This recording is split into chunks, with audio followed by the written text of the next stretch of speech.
Yeah, Cashier King here. I got my chef to the left, Brendan B. Mikey the Wall to my right. This is the Sports Goombahs Show, powered by thesportsgoombahs.com.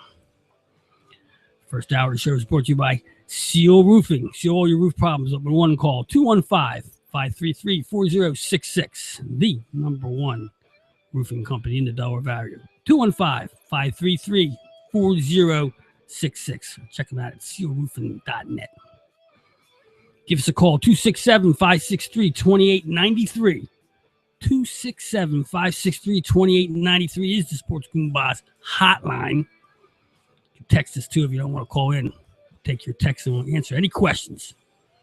Got the number right there, Pete, didn't you? You were waiting for me to screw the number up, weren't you? I was going to call you out on that 215 again. Yeah. No way this time. It's only 3 years. I'm schooled. Only took us 3 years to get our own number right. What are you going to do about that? It's the way it is. All right. Slow week in sports when it comes to stuff going on in the field. We got some action on the NCAA tournament. We'll talk about that in a little bit. We have our contest going. We'll go over who's winning that right now. Who's winning, who's losing? Yeah. Brendan. The B was up there. He's down. He's like the roller coaster, man. Every game he's. I'm like the Nashville Predators. Yeah. Up and down. Yeah, exactly. We'll talk about them too later on. Chip Kelly making some more small news this week. We'll get into him a little bit. Hockey winding down. They're starting to seed in hockey. Everybody's getting position. Games are getting a little bit better than they were a couple weeks ago. You know, they're starting to play a little hockey now. And I want a little shout out there to a local high school basketball team, Conwell Egan. They won AA boys championship, state championship in the Catholic League. He's calling in now. He's calling in before I can get my props out there. Anyway, Conwell Egan, excellent job. It's my daughter's school, so I figured I'd give them a shout for winning the Pennsylvania state championship. It's been a 51-year drought for that school, and congratulations to the whole team and their coach, Conwell Egan. You know, I was focusing on listening to everybody and their brackets and stuff like that for the NCAA and the chaos and the crying, you know. And in the first round, I never saw so many people go out in one day. That first day was insane. Yeah. The second day actually had like legit no upsets. There was like one, and it was Dayton. Other than that, the first day though, it was just like I remember at one point it was like 9 games in the day. I was like 2-7. I was getting them all wrong. Every one. Look, when I'm winning your college bracket, you know something was wrong. up. Yeah, right. So I'm figuring, you know, I'm looking at the UAB was the big upset on the first day. I actually picked them. Somebody had that too. Yeah, I had UAB going. Like, it's funny, but it's a flip of the coin in the first round. I mean, you know, you're going to take the main teams are going to do it, but when you get these small games, these 8th and 9th seed teams going at it, you know, I even took Stephen F. Austin. Yeah, they were one of my sleepers. Yeah, I had Georgia State. Yeah, actually, to beat Baylor, I couldn't believe that. That was like, I'm still alive. I just didn't like the name Baylor. That's basically how this thing is done. You know, for the most part, everybody just picks what they want. Kentucky's going to be there, I guess, at the end. The way they're playing, I guess, Cincinnati gave them a small run. I guess, 15 point. I mean, any team can give them a small run for a couple of minutes, but over the long haul, it's Kentucky. I mean, they're going to win the whole thing. Yeah, and that's why there's people who didn't pick them specifically for. Well, if they, if I have this, I guaranteed to win. But I mean, the odds of Kentucky not winning are so small. Right. They're just so good. They're just so much better. Yeah, now back, originally before I got into the college, started watching. I thought Duke was the team this year. I wasn't focusing on anybody else. Well, they're still one yeah, seed. Yeah. They're going to be back up there. I mean, who do they have to play now? They got to play what, Utah? Yeah. Yeah. Well, did Georgetown or Utah win? Utah won. Yeah. Utah's won. Still in it. Yeah. So That's why I had Utah in the first round. So I just like their logo, so that's why I picked Utah. That works. Instead of Logos my are Final good. Four. Yeah, my team's Gonzaga. I picked them to run the table right up to Kentucky, right on through. I have the same finals as you do. Yeah, I don't even know where Gonzaga is. You don't? No. Washington. I think Spokane, actually. Up there in Washington. Oh, yeah. Hotbed. They got popular, what, 4 or 5 years ago? No. About 15 years. 15, was it really? They've made like 15 years? 17 straight tournaments. Yeah. Really? They hadn't made any before, and that's why I always thought Gorgonzola. And I made a joke, because I like the cheese. I got them playing Utah. Exactly right, because I remember when I said last week when my daughter and I started playing and stuff, when she was 15. like 2 years old, she picking teams sounding like that. Mhm. Yeah, that sounds true. As a 2-year-old Gonzaga and Michigan State. She used to Michigan State because she used to say Michigan State and Gonzaga. That's right, and that's about she's 16. So you're about right. 15 years ago when they well, because they're playing high school seniors basically. Like the teams they're playing against are just a bunch of 6'3" white kids. And I don't think Gonzaga sends anybody to the NBA, right? they've sent Yeah. I mean, they'd Adam Morrison was a top 3 pick, but right. it didn't work out. Yeah. But they haven't had any. They haven't had any like stars. I don't believe, other than like Stockton, but he wasn't part of this run. Yeah, but it's funny. You look up there, and it's the usual suspects: Arizona, Wisconsin. Michigan State, Duke. Kansas got knocked out earlier this year. Of course they did. Yeah, yeah, knocked out yesterday. Yeah. So it's the surprise team sitting in the brackets North right Carolina now. is still there, of course. Yeah, that's just a name school, I'm trying to look at Xavier, their team that's been moving up in the tournaments for the last couple years, and I look on the board here. You see who's not there. Yeah, Wichita State. That's a surprise, right? Well, yeah. Well, Nova. No, that's because they're in Philadelphia. Wow. It just goes to show. Is it the coach or is it the player? It's not the coach. Not the coach. It's the whole. It's like the whole like system type thing. I was actually listening to his interview today on some channel, and he was saying I could go for the one and done type players, but that's not the Villanova culture. That's not the Villanova culture. I'm I don't know like, what does that mean? he wants like guys who'll stay for 4 years and graduate. I'm like, the best run you ever had is when you had Kyle Lowry, who left after a sophomore year, and you had all those guys, and they because they were talented and they left. Can you think of any Villanova player that's done anything since Kyle Lowry? No, because they also get knocked out in the first, second round every year tournament. Yeah. It's a huge disappointment. But then again, what did they go 34 and they had a good season, but I said this to you before. I'm saying this now. If I had Villanova in my Final Four, but the Big East is so bad. Right. It's so bad. It just got completely stripped of all the top talent. Right. So a team like Villanova can pull Gonzaga. Like Gonzaga every year goes 33-2 because they're beating nobody, and that's starting. The Big East is starting to get like that. Right. Speaking of Gonzaga, I look at the field on this side anyway. You look on the side of the brackets. You can see the difference in power on both sides. and all the red and all the upsets and stuff like that. Yeah, Because exactly. But speaking of Gonzaga, they have had 12 players make the NBA, and I only know one name. Who was it? It's Stockton. Yeah. You got They've thrown some guys here and there. Like Mike Champion, I haven't heard of. Now you're thinking of the older ones. Yeah, But Austin Dave. This is Austin all. Day since then. He was a bust. I think Jeremy Dan Pargo, Dickow? Dan Dickow, point guard. Yeah. You're going back to Stockton. Richie Fram? Stockton? John Richie Stockton? Fromm sucked. No. What Stockton are you talking about? John. Oh, yeah, that's Dave. John went there. Yeah. Dave Stockton. His son, John yeah. Stockton Jr. actually think actually goes there too now. Well, I'm just telling you. Robert Sacre. I mean, I don't even know. Hell, he actually the Lakers starting center. That's the sad part. Yeah. So Robert Sacre's a Lakers starting center. Jeremy Pargo. Yeah, I said that one. Yeah. All right. Yeah. I know my stuff. I know my Gonzaga Kelly alumni. Oldmlick. Oh yeah, he was the first round by the Celtics. That's why I watched the Lakers-Sixers game the other day. I'm starting to get a little, I don't want to stay in the basketball realm here. Nerlens Noel, I'm starting to like him a little bit. Yeah. He's starting to make, what I like about him? He's making progress. He's showing a huge improvement. Because they were saying he's going to look lost on offense. In the beginning of the year, to a sense, he did, but he doesn't look that way anymore. Here's my question for you. They get the number 1 pick. Mhm. They take that Kentucky center. What's his name? No, it's Duke center. Okafor. No, the other one, the Kentucky the big man. No, It's Okafor. that's Okafor's the guy. He's the is guy. he? Yeah. What's Scott? That's the thing that it goes like 3 or 4 deep. Who am I talking about for Kentucky?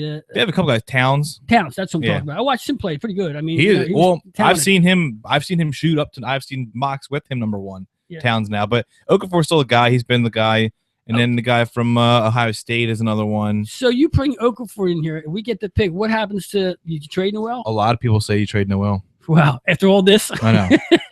But I don't. I think that's idiotic. You can't go wrong by having 3 good big men. How is that a bad thing to have 3 good big men? God forbid Noel is to come off the bench, but yeah. Well, because the money it goes down to what you're paying these guys still, right? Yeah, but he's not making that. He was a 6th overall pick. He was the lowest of the 3 big guys picked, so he's making the least. I think with the Sixers, no one's safe anyway. They can make a deal. They don't trade anybody. Doesn't no matter. One's ever safe on them. Don't buy a Sixer jersey.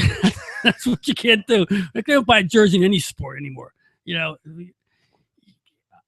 I'm trying to think of a jersey would have bought for the Sixers that last year more than there's no safe jersey to buy anymore. Iguodala was safe for 10-year run. Mm-hmm. I think it was 10 years. So but if you owned an Iguodala jersey, shame on you. Yeah, an Iggy jersey. Is he still in the NBA? Is he still playing? Yeah, he's on the Denver, first place Warriors off the bench. Really? I think off the bench though. What's the difference, right? Well, that's the thing. He goes from the star here to the bench rider in New Orleans. What did he do? He did a run. What did he run? He did a run. He did time in Denver, right? Who was he traded for? Yeah, we traded him to Denver. Yeah, right. That didn't work out too good. Nothing works in Denver.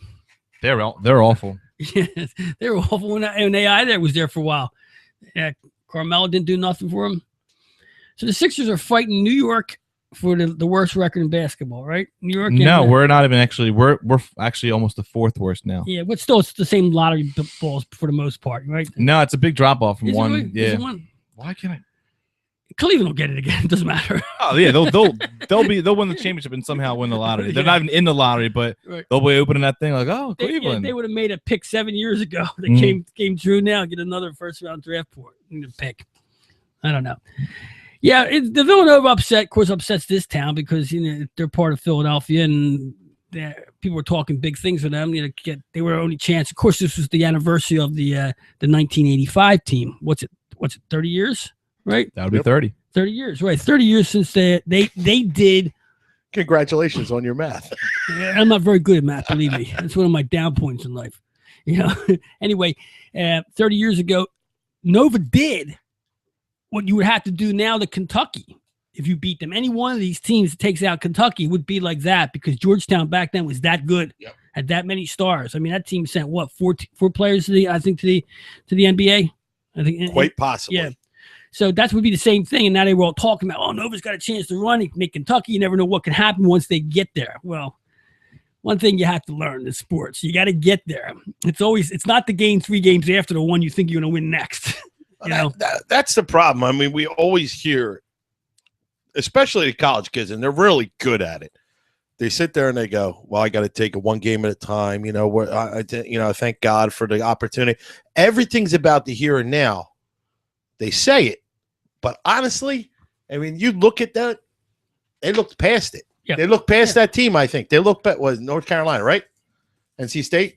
Who? Villanova, NC State, yeah. Yeah, they look everyone looked past them, though. Not too many people were picking NC State or whoever they played. Yeah. Well, LSU. Once again, big disappointment. What are you going to do? That's when you're talking about a tournament that deals with a 1-1 and out. That's the best part about it. Could you imagine this is the way the NBA broke it down? That would be. I think if all sports did that, would be so awesome. 1 and done. You put everybody in. The NFL's got it. Right? You don't see too many runs like this, obviously, in NFL because they're all pretty much on the same level. They're all competitive. But here's the thing. I mean, if you did this in pro sports, like say teams like baseball, teams that are playing 80 games or more, leagues that have that many games. If you did something like this, you'd be playing for seeding. Only and who wouldn't be in it? I mean, if you're talking about the NFL, every team would have to be in it to a point where you just knock out the 4 worst teams in the league and not let them in a seeding thing. But more realistically, something like this in the NBA, which I think would be a lot better. It's never going to happen. No, it won't because money-wise, it won't happen. Yeah. I could see the NBA being a 3-game series all the way through. I mean, that would be I'm just saying that would be feasible. I think instead of playing 7-game series, which. To me, that's long. That's long. In pro sports, that's long, especially in hockey. It's even worse in NBA because with hockey, you'll play Monday, you'll play Wednesday, you'll play Friday. NBA, you'll play Monday. Yeah. You'll play Thursday. You'll play Sunday. There's no rhyme or reason. It drags out too long. But I'm saying, we're in week 3 of the series. What the hell is going on? Like, how long is it still going to go on to go 7 games? Yeah, well, at least baseball, baseball be 2 or 3 games in a way. That's Monday, Tuesday, Thursday. I get, and you know what? I think they need to take. I mean, hockey, I understand the way it is because of traveling. I understand that, but with baseball, they get right into it. That if you're at a home team, you're going to play these 2 in a row or whatever. And hockey is generally the same way. It all depends on I guess I don't know. They keep. It seems to me they keep changing the hockey. I could be wrong, but the New England Patriots are world champions. Yes, they are. Is that our breaking news? Breaking news, guys. Yes, they still are. Just wanted to throw that in real quick. Scared the hell out of me. Oh man. Anyway, I was looking at talking about Noel. I'm just gonna start. I mean, we're not numbers guys here, but November he's averaged. This was his monthly stats in November: 7.5 points, 6 boards. Wow. March 13 and 10.5. Yeah, the double doubles, right? Yeah, he's averaging a double double for the full month of March so far, and that's 12 games. So he's really turned it on. I tuned the game in. I wanted to take a look, see what's going on in some basketball. Everybody's watching college. No one's focusing on the NBA, and I was surprised. I mean, the team didn't win. And I'm not looking for them to win. You know what I mean? It's just it's enough to get me to watch basketball, let alone to care who's winning or losing the game. But he played well, and he hung in there. And I wasn't a fan of his when he first came in because the lanky, tall, injury-prone type players. It's what this city gets all the time. So we're always trying to make an injured player better around here. We're always trying to get the deal. That's why. Well, it's in basketball, especially because you go all the way back to the Moses Malone trade back in the '80s when we got Jeff Rulon, who was injured, and the centers we've always gotten since then, right up until the Iverson years. It's always an injured big man on this team. I feel like injury-prone is a very misleading thing to say about Noel. Just because you had one injury does not make you an injury-prone person. What it is to me, but he came in with an injury, and I was like, well, we got a player now who's but if he didn't have an injury, we don't get him. What would he play? Yeah, he was 25. He goes top 2. He played with 25 college games. He played pretty much the whole season, and it's just before the tournament he tore his ACL on a breakaway dunk or something like that. But to say someone's injury prone. Well, it is. It's he has an injury history. Right. That's a better way to put it. Yeah, it just makes it. I know what you're saying. You just make it feel like that's what we get stuck. That's what we get stuck with. We get stuck with him, but in Philly, we're always looking for a deal, and that was the deal. Like you said, if he's not hurt, we don't get him. He's gone.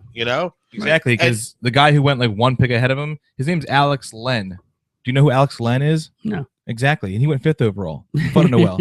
So if Noel's healthy, he goes early, and we fall and get Len. So I mean, let's count our blessings. Thank God he tore his ACL. Well, like to Cashie's point too, when you have a team like you said, you're rebuilding, restructuring, retooling, whatever the hell you want to call it. It doesn't really matter if they win because with the Sixers, at least we've accepted it. With the Flyers, we haven't accepted it. And the Phillies, we don't know what the hell's going on. But I'm just saying, while you're doing it, while you're watching it, okay, we're doing this. I accept exactly. That. That's the thing. Also, I'm expecting from Noel, like you said, 6 boards, double doubles. You know what I mean? We're seeing improvement. We're seeing structure being built. We're seeing there's a glimmer of hope. Okay, this season sucks. I understand that. Next year, we got something to look forward to. And at least we're building. We're seeing improvement. We're building. And that's the something. Frustrating thing with the Sixers. It's like they put it out there. Like, all right, this is the plan, and this is what we're doing. And they're sticking to it. You're not getting that from the Flyers. You're not getting that from the Phillies. No. They're both trying to win now for some reason. Yeah. But it's not going to – you don't realize this is not going to happen. The Phillies win now attitude has put them in mass jeopardy for the next 5 years, And it's like, I got to ask for my season ticket plan. How many tickets do I want this year? Like, do I have to take them? I have to take them. Just to stay in the mix, I have to take them. I actually think there is. I know we're jumping the shark on the hockey, but there is a plan I think in place, and I'll explain myself later when we get to the hockey stuff. But I do believe there is one. That's all. A plan where? In which in Phillies? Yeah, no, in the Flyers. I do believe there's some kind of plan, and I'll explain myself. Okay. Well, no, they don't need a plan because it doesn't matter what they do. These mindless Flyers fans are just going to gobble it up They're going to be there no matter what. You know what? You know, and Mike's right. He's right. They'll defend it to the death. Yeah, we're still getting picked on by the refs. Yeah. They still hate us because we're the bullies. No, they hate us because we have orange jerseys. No, they don't hate you. You're just not very good. Yeah. There's nothing to do with bullies. This team isn't even relevant. We're gonna, we'll talk about a little hockey when we get to there. Anything else on the NCAA's? I mean, you know what's bothering me about the games I'm watching? I'm flipping through, going to different things and all, but I'm sort of watching NBA basketball in college right now. I'm starting to see, right down to Barkley and the boys doing the halftime show. Well, it's just because they're employed by TNT. Well, no, what I'm saying, the way they're analyzing it and all that stuff, and these guys should be paid money. These college ball players, what the money that's being made on this tournament alone in commercial, and the players that are doing and the way they're put out there, what a crime it is that college ball can make this kind of cash on these dudes. All right. And they get nothing from it. No, the real crime is this. They get the amount of money. And the amount of the amount of money that they're making on this and the amount of money that they're charging my kids' tuition. That's it. They're the largest monopolies in the country. See, here's the thing. This money should be going to someplace other than the universities unless they're divvying out to the performers. I mean, I don't know. Where's this cash all going? I mean, it goes in the hands of a lot of people. I would hope it goes to because they're traveling a lot. Hopefully you gotta afford the flights, the jerseys, all the things you do, the hotels. No. Let me tell you. I'm saying I would hope was it some Texas? of the money goes I think there. it was. I remember having this conversation. That was one of my beefs on our show at the station before, and that Texas made $50-something million, and when you can actually fine Penn State how much millions? Yeah. And they don't care. And it didn't hurt them. Oh, they're all loaded. Let's face it. I don't want to hear, it might take $2 million to fund all the travel for all the athletic department and the band and all that crap. Okay, so $48 million left over. The tuition. You can't cut the tuition in half. Just the advertising of the schools, the kids' tuitions, compared to the amount of scholarships given out, the money that rotates through all this. And you look at this. This is a show. This NCAA, this March Madness is a freaking show. This is 3 weeks of nothing but college. I mean, I know people who alter their lives for this. I got a client who told me, "Don't worry about my situation. It's madness time. We get into our guy gets together. Don't bother." That first Thursday is like the annual call out of work day. Yeah, right. He's like, "Don't bother. I'm trying to take care of his situation," and he's like, "Don't worry about it, Cash. We got it all under control. I'll be disappearing for 3 days. Me and my boys, we disappeared during the March Madness." Like what? It's like a change of life. It is. It's a once a year thing. It's like Mardi Gras, and that's what I'm talking about. And it's not like the Super Bowl where it's a 1 day, one hit or 1 week. This is 3 weeks, and it's not just one game. It's just that's it. I think those first 2 days are the best when it's just like game. You can have a game on from noon to midnight. And what's amazing is that one channel gets to cover it all. They just flip from. Yeah. It's ridiculous how they don't spread. They used to in the old days. ESPN used to carry a couple games. I know it was CBS was before, but now it's just straight TNT, TBS, True, and 1 year. Well, it's all one company. Yeah, but it's just 1 year when cable was just coming in. Remember, you had the channels on the side, like the original Comcast had these special channels on the side. No, it was channels on the upper channels had paid per view type thing, so you could buy the NCAA package back then. Or 110 and 110 to 120. You look at it right now. I mean, more people will watch the title game than watch NBA title game 7 or game 4, whatever. Yeah. The NBA doesn't even compare to this type of thing, and the amount of money. Because again, it's that one game thing, and it's also because college draws everybody. And you look at it too. You have a vested interest. More people have a vested. If you live in Philadelphia and you went to Clemson, and you were in California, went to Clemson, so now you got two major markets that have people. And some of these, we're talking about 25 years. People, I mean, I graduated in '78. Well, go Clemson. Same thing. All these towns, it doesn't matter where you are. It's not regional. It's not localized. So you have more people all over the country. And you have your characters too. Yeah. Now TNT has brought in Charles Barkley, who did something goofy the other night. I'll touch on that later. And then you got Dick Vitale, who's little by little being phased out. Yeah, I really haven't heard much about him. I heard him on a couple shows doing interviews, but he's an ESPN guy. That's why he's stuck on the Pizza Hut commercials. Yeah. And you're right. He is ESPN. They don't have a lot to do with this stuff. So all got the women's. all he's getting is interviews on off shows. He's not doing any games himself. Mm-hmm. But because what happened, the NBA guys have taken over to college because that's where the money is. People want to hear what Charles Barkley has to say. I don't know who else is in that booth on that show. Greg Anthony. Yeah, got good, good college player. That kind of. Or Kenny the Jet Smith. Yeah, well, Kenny's always there with Barkley. They're like the two, the feuders. I don't know. Then they had a great commercial with Doc and who's the one where Christian Laettner, Doc, and when he's resting on his laurels. Yeah, they're sitting in the living room there, and they have that's pretty cool. He's like and Shaq who looks like 1,000 pounds. Shaq let himself go. Looks like, but the commercial's pretty good. And you have Doc there, who's 97 years old already. Still can dunk a basketball. Mm-hmm. He's not that old, but he's Doc. Whatever. he is who he is. But yeah, like I said, I think that the NCAA tournament has become mega money. But just like you said, I mean, the amount of money that changes hands with brackets I can't even imagine how much more it is than it is the NBA finals. Just in the crew of people I know and how many I've been dished out. We have our own. I played 6 or 7 more, and how much I owe. I'm gonna get a bill at the end of the month on all the brackets that I owe for. That's the way it's going. But once again, our bracket, for those of you who played in the Sports Goombahs first annual NCAA March Madness bracket, you get. I got a scoring update for you. We'll throw the leaders out there. Yeah, good. In the lead right now, we have a tie at the top. It's Kevin. I'm not sure who you are, Kevin, but congratulations. You're tied with our boy Joey out of Joey the pizza guy. Joey's side of the top. Tony's king of pizzas. We'll give a little update from us. You got me, yours truly. I'm checking in a very, very respectable, was my 14th place or something like that. Yeah. Cash, where are you at here? Yeah, I dropped. I was up there. We'll just pretend you didn't fill it out. But look at Cash, the point. was 17. But I got points, though. I got points available. Just a couple. Then you got our boy Brendan, the chef over there, in 4th place, but he has by far the least amount of points available. Yeah. So you lost both your champion. Your whole title game's already gone. You're up there for show right now. And in terms of possible points, we do have the leader is Kyle. That would be my little baby bro. Shout out to baby bro. Yeah, there you go. And then who's the one behind him? The first place guy, Kevin. Kevin, right. I don't know who Kevin is, but we got a damn fine bracket. Yep, not bad. We get 22 guys, and one person decided to join us and not play.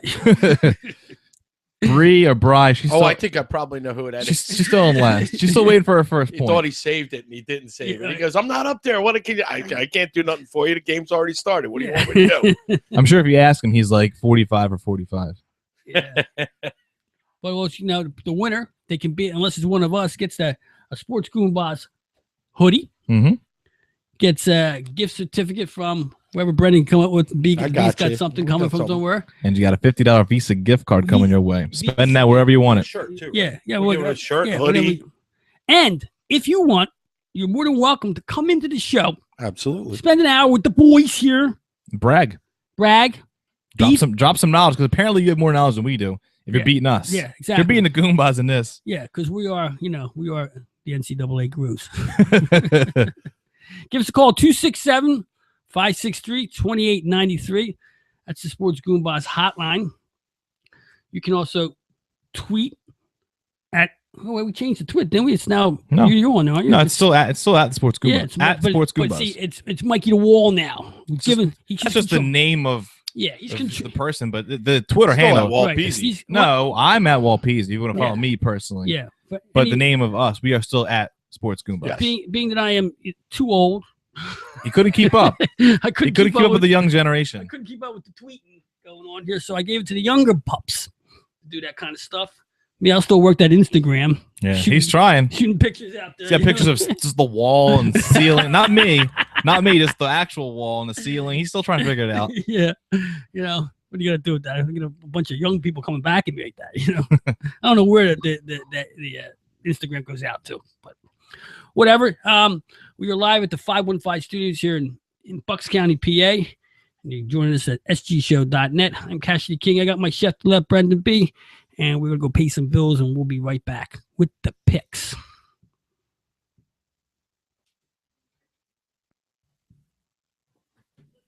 Shop 344tees.com for your favorite men's, women's, kids apparel. T-shirts, hoodies, sweats, and more. with every name brand available. My man Larry Gilman will take care of all your printing and embroidery needs, whether it's for business, sports, organizations, or maybe you're just opening up a pizzeria. 344tees.com will get it done. Call now, 844-542-2774. That's 844-542-2774. Their customer apparel marketing team are available not just to only give you the product you need, but give you the support and custom service that best matches your goal and budgets. Call 844-542-2774. That's 344tees.com. BZI Group Inc. for your individual and small group health insurance needs. BZI offers free instant online insurance quotes and applications from major health insurance carriers. The BZI Group is dedicated to a no-nonsense approach to health insurance. They focus on giving you the insurance you need in a timely and cooperative manner. Whether you're looking for individual and family, group, seniors, life, or long-term coverage, BZI can help. For additional information or to speak with an insurance expert, call 1-800-431-4834 or email them at www.bzigroup.com. Stop paying your bookie each week and start collecting. They have the best handicappers in the world, all in one place. And their only job is to win you money. Check Jeff Brandy's and all the experts at trendbetting.com. Trend betting theory is simple. Trends dominate in sports, and you will win in the long run by following the dominant trend.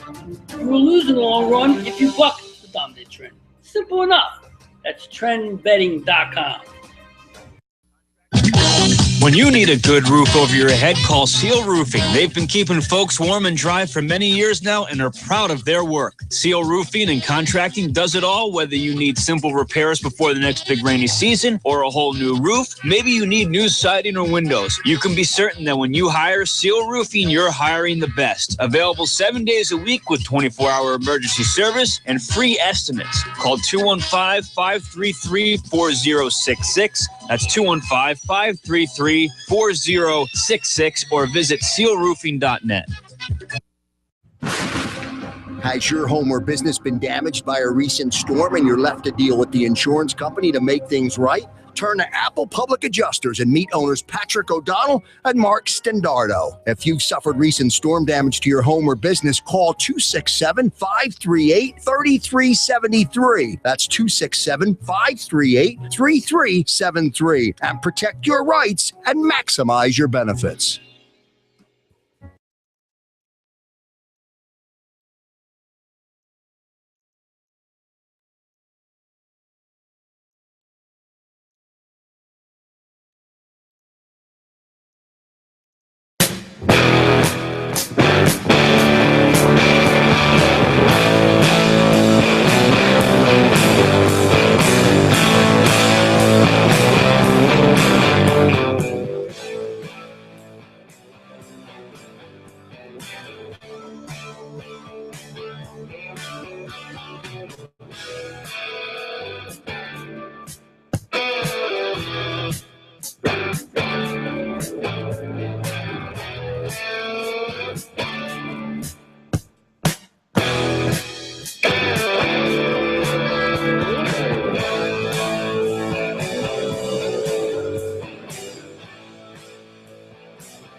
Yeah, catching the king back here. Chef is over to the left. Like he is walled over here. Bouncing it off what it's supposed to be. Sports Goombahs show.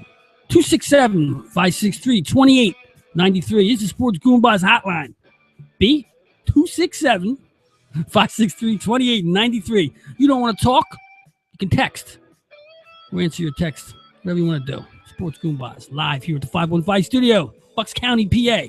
Ranting and beefing everything sports and more. Mikey, I think that line sounded better in his head when he started. Yeah. And guess what? This is the pick session. Pick session is brought to you by Auto Magic Car Care. Check them out at automagiccarcare.com. Give a call 215-322-2561. 215-322-2561. Our man Matty Litton and Mikey Primo shining up cars better than anyone in the band, bar none. especially after all this icy, snowy winter, which we think is coming to an end, but you never know. I hope so. All of a sudden, they drop 7 inches on us. I got the weather forecast list. We have 1 to 12 inches possibly. You know, where did they get that all wrong as usual? You know, what are you going to do with the weather forecast? Well, this is the Sports Goombahs pick session. This is where I, myself, Cash the King, tries to earn you some money. Last week, we didn't earn a whole lot. We earned a little. 2-1 last week.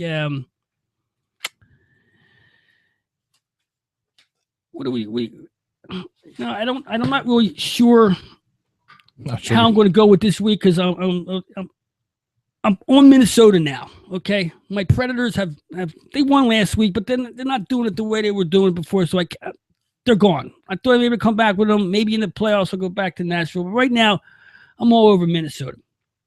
Tomorrow night, they go to New York Islanders, the team I'm still with. So my two worlds are colliding again. Two teams I like. I like the over 5 in this one. Okay, Islanders are giving up some goals here. Minnesota doesn't, but they're coming into New York. They're coming to the island, and a game like this, that 5. Usually when I see a 5, I'm leery about it. But I'm gonna lay the money and take the over in that game, over to 5 goals. I think we might have a high scoring one here. The other game tomorrow I like is Florida's at Tampa Bay. I'm gonna lay the 200 to win 100 on this one. Tampa Bay is a strong team to go to the Stanley Cup this year. They're putting it together. They're scoring goals. Strong hockey team. Started out a little slow, came back in the middle. Now they're playing like the players that they have. I like this hockey team right now. I'm not done with Nashville.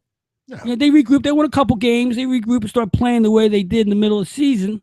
I'm okay with that. I want to see who they get seeded with in the playoffs. So, Lavi and the boys, I'm not giving up on them. I just right now, it's like any other stock you have. You got to know when to fold, know when to sell. And I'm selling Nashville, and I'm picking up Minnesota and keeping New York on the side. There you go. That's how I look. And in the background, I'm watching the Rangers a little bit, see what they're putting out there. They're up there. They're a tie for first for overall points now. Rangers are quiet. I did focus on Montreal. All of a sudden, they started losing. so I took off my focus off them. Montreal's a quiet team. I just don't think they're good enough to go that far. They're a team. Not yet. No, what they're doing. They're playing St. Louis this year. Yeah, they're like the Blues are. They're a good hockey team. They're winning games. They're on the top of their standings in their division. But I don't think they're going to go that far. Friday night, I have another game. I got Minnesota coming home. I'm going to lay the deuce on them, too, to beat Calgary. Calgary's a good hockey team, up and coming. Next year, this is a team that's going to have to be reckoned with. They score goals, but they're coming to Minnesota. And right now, when you come into Minnesota, you're not winning hockey games. You're losing when you come to Minnesota. That's the bottom line right now. I like that game. I like where it's at. It's a couple of days rest for Minnesota after New York tomorrow. After playing tonight, I don't know, they're playing Toronto tonight. Look, check out that score. I want to curious to see what they're doing against Toronto tonight. So they should put up at least 4 goals tonight against Toronto. Minnesota? Yeah. I think so. It was a 7:00 game. That's why it's not on the board here. So let's review. New York Islanders tomorrow and the Minnesota over 5. Tampa Bay laid a deuce against Florida. It's always a tough game against Florida, though, but that's why I'm not putting any goals in here. I'm just playing the win outright. Yeah, I don't blame you there. And then Friday night, Minnesota again to beat Calgary. Laid the 200 to win 100, and that's my place. Were you looking for a score for tonight? Which one? Wasn't Minnesota playing Toronto tonight? Yeah, 1-0. Just looks like they just either starting the second or ended the second. Yeah, well, it's not what I thought. Well, good. Don't let them score tonight and keep it for tomorrow. Mike, you got anything for this week? Yeah, I do. Got a soccer game or something? No, I wish if I can do that, I'll throw some soccer out there. I didn't look into it though. Last week I gave you guys a whopping loser, but it's not fair because you're starting to go on the opposite side of 500 now. But I'm not there yet. I'm like a game away. But I picked the right team to win. They just didn't win by enough. It's important. I knew Dayton was going to win now, and they're still playing. Or no, they actually just lost. They won their first round match too, or second, I guess technically it's called now. Which, by the way, is idiotic. Now the opening round is now the first round. Yeah. And the field of 64 is the second round. Yeah. They're still like, oh, this is their first second round appearance. I'm like, you mean their first time they just made the tournament? What do they have? Four teams in the playing games. In the playing games, right? That's 4. There used to be 1, right? They just gave it to you. There used to be it was 64, then it was 65.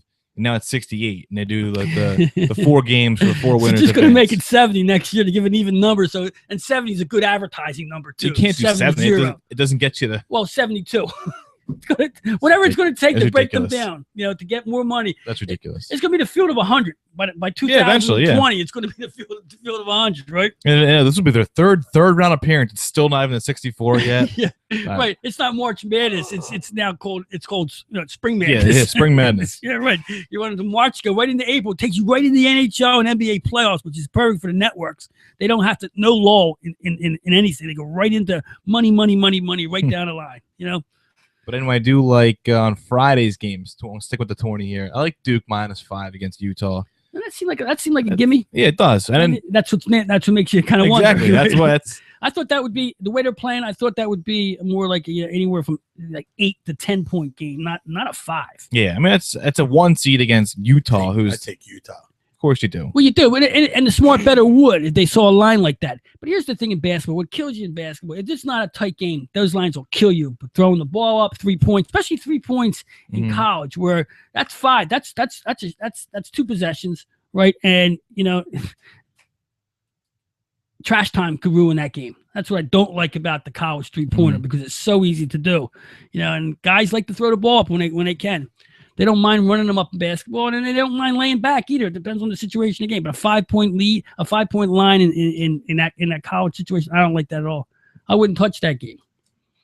That's you say. I mean, well, I'm saying in general, if I see that type of line, that's a bad line. I think, So I wouldn't go against Duke. So and I wouldn't want to lay the 5, so I just push it away. You never want to be the guy betting against Duke, Kentucky, and all them. Duke.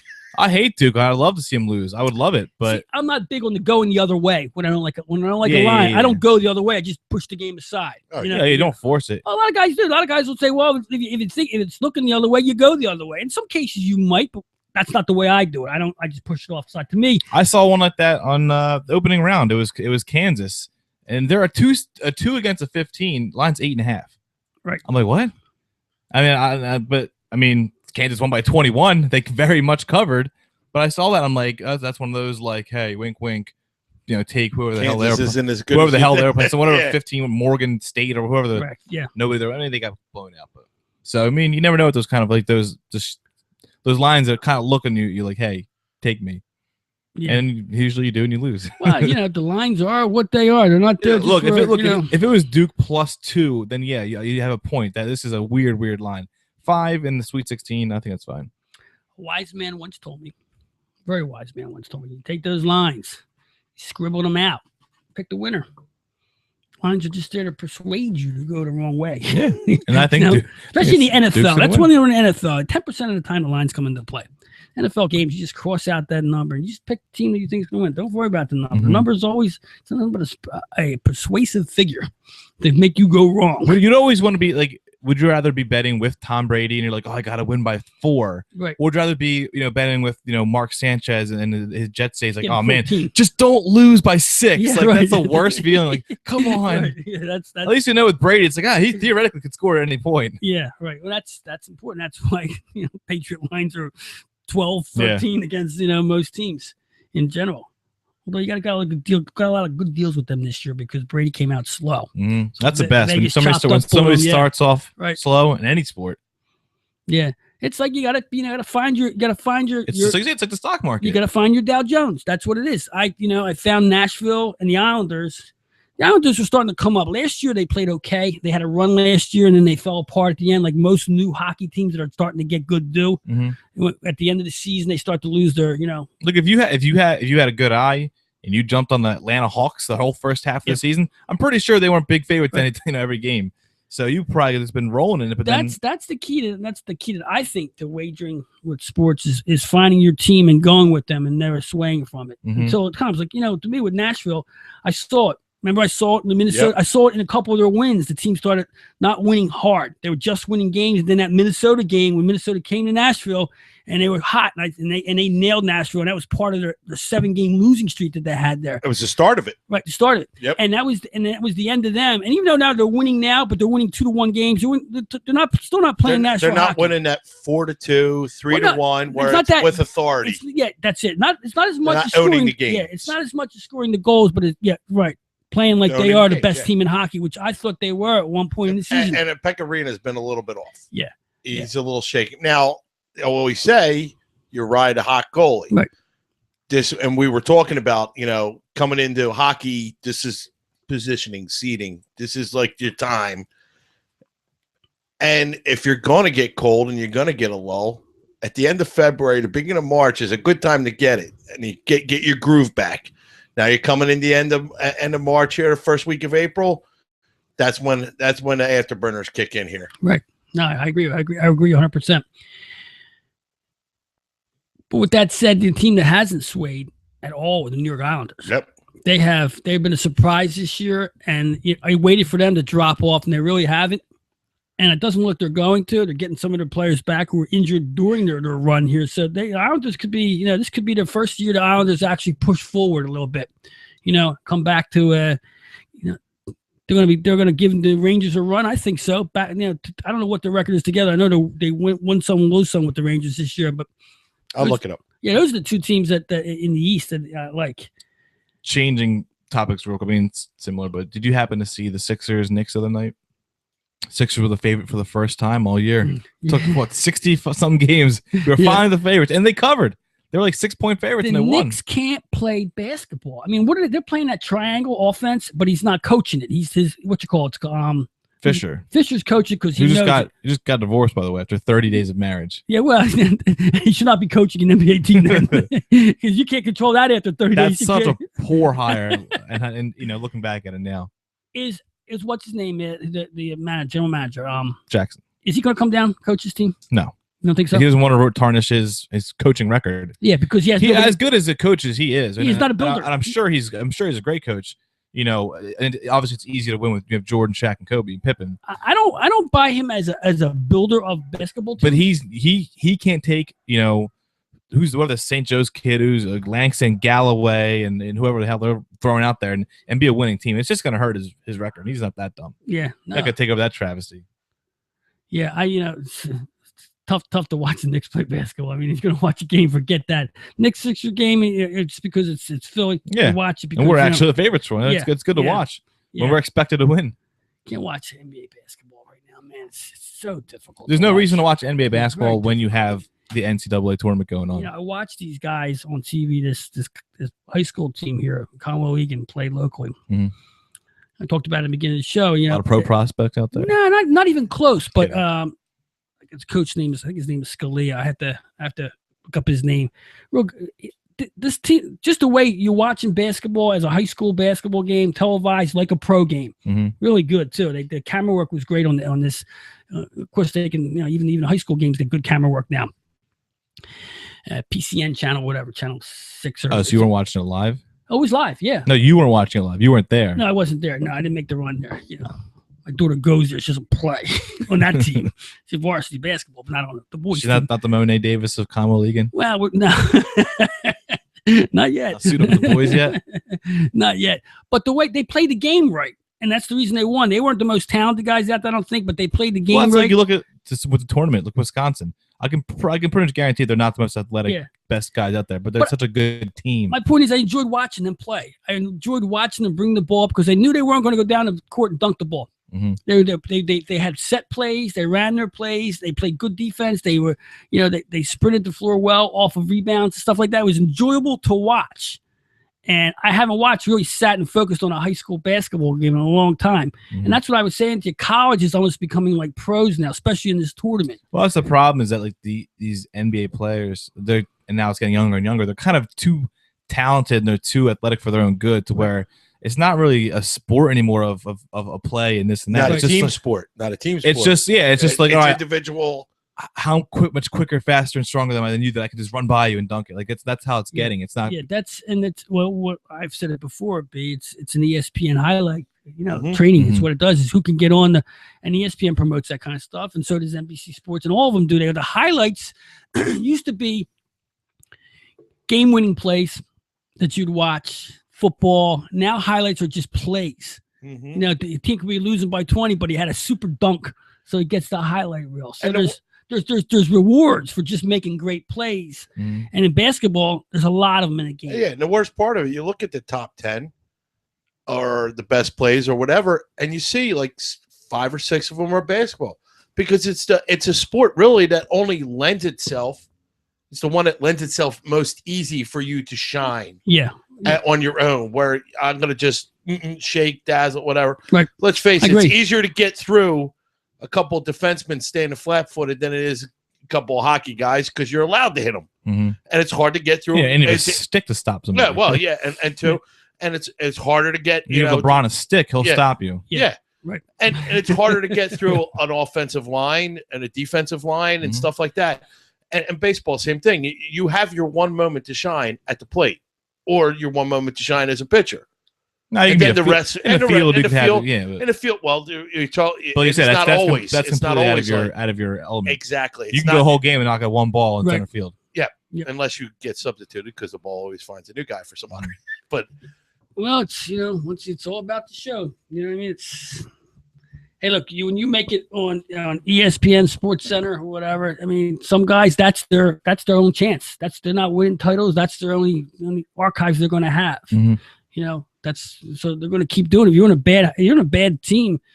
I mean, you look at it. They take, for instance, the Sixers and the Knicks. Or, Carmelo Anthony's still playing with the Knicks. No, he shut himself down. He played in the All-Star game and then shut himself down. I love that guy. He's a brand. He's a brand. He's a brand. He's not a player anymore. He's a brand. When he came out with LeBron, right? Same year. Yeah. Okay, that was the end of him. That was the end of him. LeBron ruined his career. It's almost like I look at LeBron.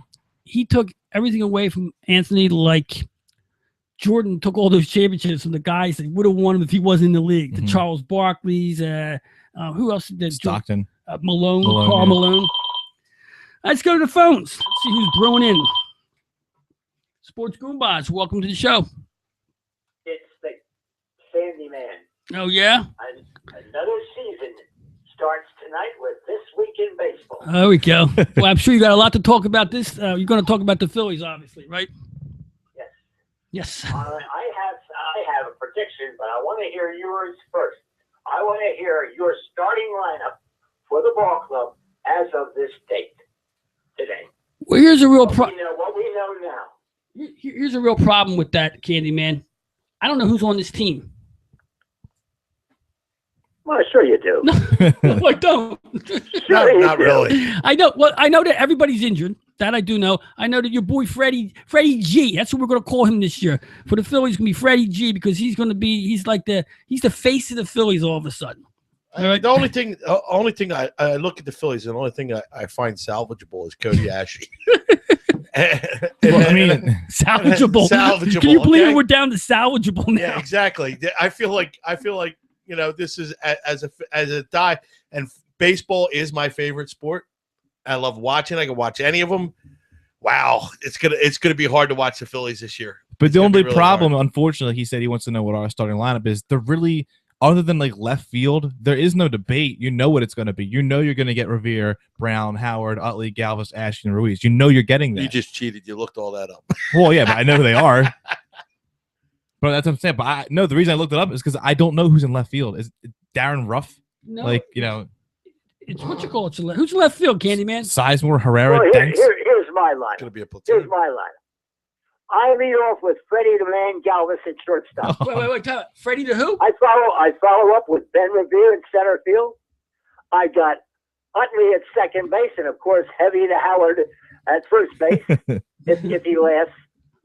Brown at right field. Downtown Larry Brown. Wait a minute. Let me finish. Brown in right field. Ashy at third. Sizemore in the left field with Carlos catching. Now that's the lineup they're going to start with, and of course Hamels will be on the mound, and that's going to be the lineup for the first game. You cannot have Galvis lead off. Absolutely, it's got to be. It's got to be Revere. Here's Galvis the thing. Galvis is a switch hitter, and Ben Revere can get him. Galvis can get on. Candyman. Candyman, listen. You need one question. Galvis can't hit Major League Baseball. He can hit preseason. If I heard that correctly, I think the next couple of hitters you said were Revere, Utley, Howard, Brown, and Ashley. That's 5 consecutive lefties. And Sizemore's a lefty as well. So that's 6 straight lefties. Okay. The baseball playbook goes like this. Your best contact hitter is where? Well, the fastest and the best contact is hitter. number one, and that's We don't have a Revere. contact hitter. Okay. Revere hit don't have a 300 last And year. it ain't Freddie Galvis. Okay, you got to. Okay, so your best overall hitter is your Brandon, three the hole. only reason I like Galvis is because he's a switch hitter.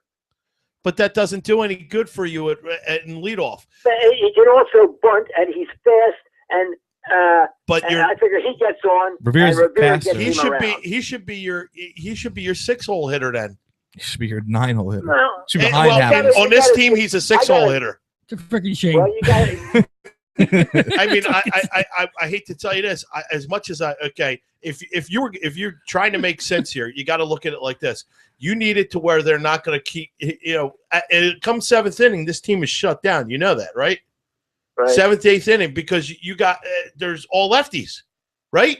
All lefties. Right, And what are you going to do? So now there is no threat. After I get past the incredible Freddie Galvis, the man, okay, I can bring in a right-hander and shut your ass. a A left-hander. left-hander and shut your ass For down. like 3 straight innings. Because I know, well, okay, let's face it, Utley might get a single and everybody else is either popping out or Howard is striking out until you get down to Cody Ashe. No, he's lefty. No, he might get a hit. No, he's but, having a but good Ruiz spring. is the only Yeah. other righty in that entire lineup. Yep. So now you're splitting them by 2 guys, and in between is the pitcher. Yeah. Now, Candyman, I assume you have been watching the spring games, right? Correct. You watching preseason baseball? I can't. Are you watching preseason baseball? Are you watching Yes, I spring am. training? Not only am I watching it, I'm watching it. I'm on the internet every night with. That's good, 'cause the ball club down at Clearwater. That's good. Now, have you seen this guy Herrera? Do you like Herrera? Fine. These guys are all fine, but they're all unproven guys, and they're going to start with the old timers first. I know. They're going to lead off with that lineup. I just want to know what your opinion on Herrera was. I thought he's actually one of our better players. He's by far the best player so far this spring, and we have to keep him because he's Rule 5, so he's going to be on the roster. Yeah, I love your passion, Candy, man. It's a shame that it's going to be a very disappointing season for you to have to watch this chaos and commotion that goes on down at Citizens Bank and all over the league, for that matter. I mean, this is a poorly put together baseball team. It's got no power. It's got minimum speed from guys who can't get on base. Speak for yourself when you say no power, because they're letting home runs by Brian Bugasevic. All right, so they know. I don't know who Brian. They know is. a thing or two about power here in Philadelphia. Bugasevic. Yeah. What's he play? He plays somewhere for Lehigh Valley. I don't like the name. Cody Ashe. My point is 3 or 4. So my point is they stink. Oh yeah. And that's their leading home run hitter this spring. Well, it's a building plan. Okay, it's a 5-year plan they have. One, they got to get rid of their general manager, which is long overdue. And we talked a bit about this, can't even talk about it anymore. It's what they've done to this team since the 2009, 2010 season, 2008, 9, and 10. I mean, what they've done to this team is retooled it with bad tools, with rusty tools, and they've got nothing done in the farm system, and now it's all coming to the top. So it's almost like it's 2000 starting all over again. Mm-hmm. They got to rebuild. They got to rebuild within their farm team because there's no sense in spending free agent money. Free agents aren't coming here. The only free agent you're going to get is a guy who's done with his career and just looking for a team who's willing to take his name and what ability he has left to play on a team that just will pay him. That's what you're going to get. Grady Sizemore and Jeff Francoeur, ring a bell? Yeah, pretty close. Yeah. That's it. And you might get Aaron Harang. You get A-Rod 10 years from now when he's still trying to hang out and he's a bench player. That's the type. What I'm saying is that's the type of player this team is going to draw right now, unless they can show some kind of Well, here's the thing. In baseball, you got to build within now. It's not about buying players anymore. It's not the old New York Yankees way of winning titles now. You got to build within. That's just the way things are now in this sport. It collapses too fast anymore, especially in baseball, more so than any other sport. Exactly. So, you know what? Get your tickets, get your popcorn, go down to see the other teams, have a good time with the family. Mm-hmm.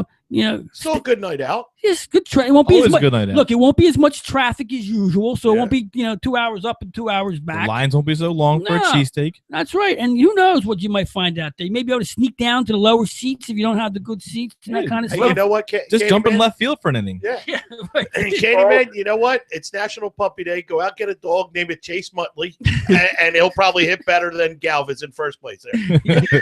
I got to hand it to you, Candyman. You rode this Galvez ride for quite a few years now.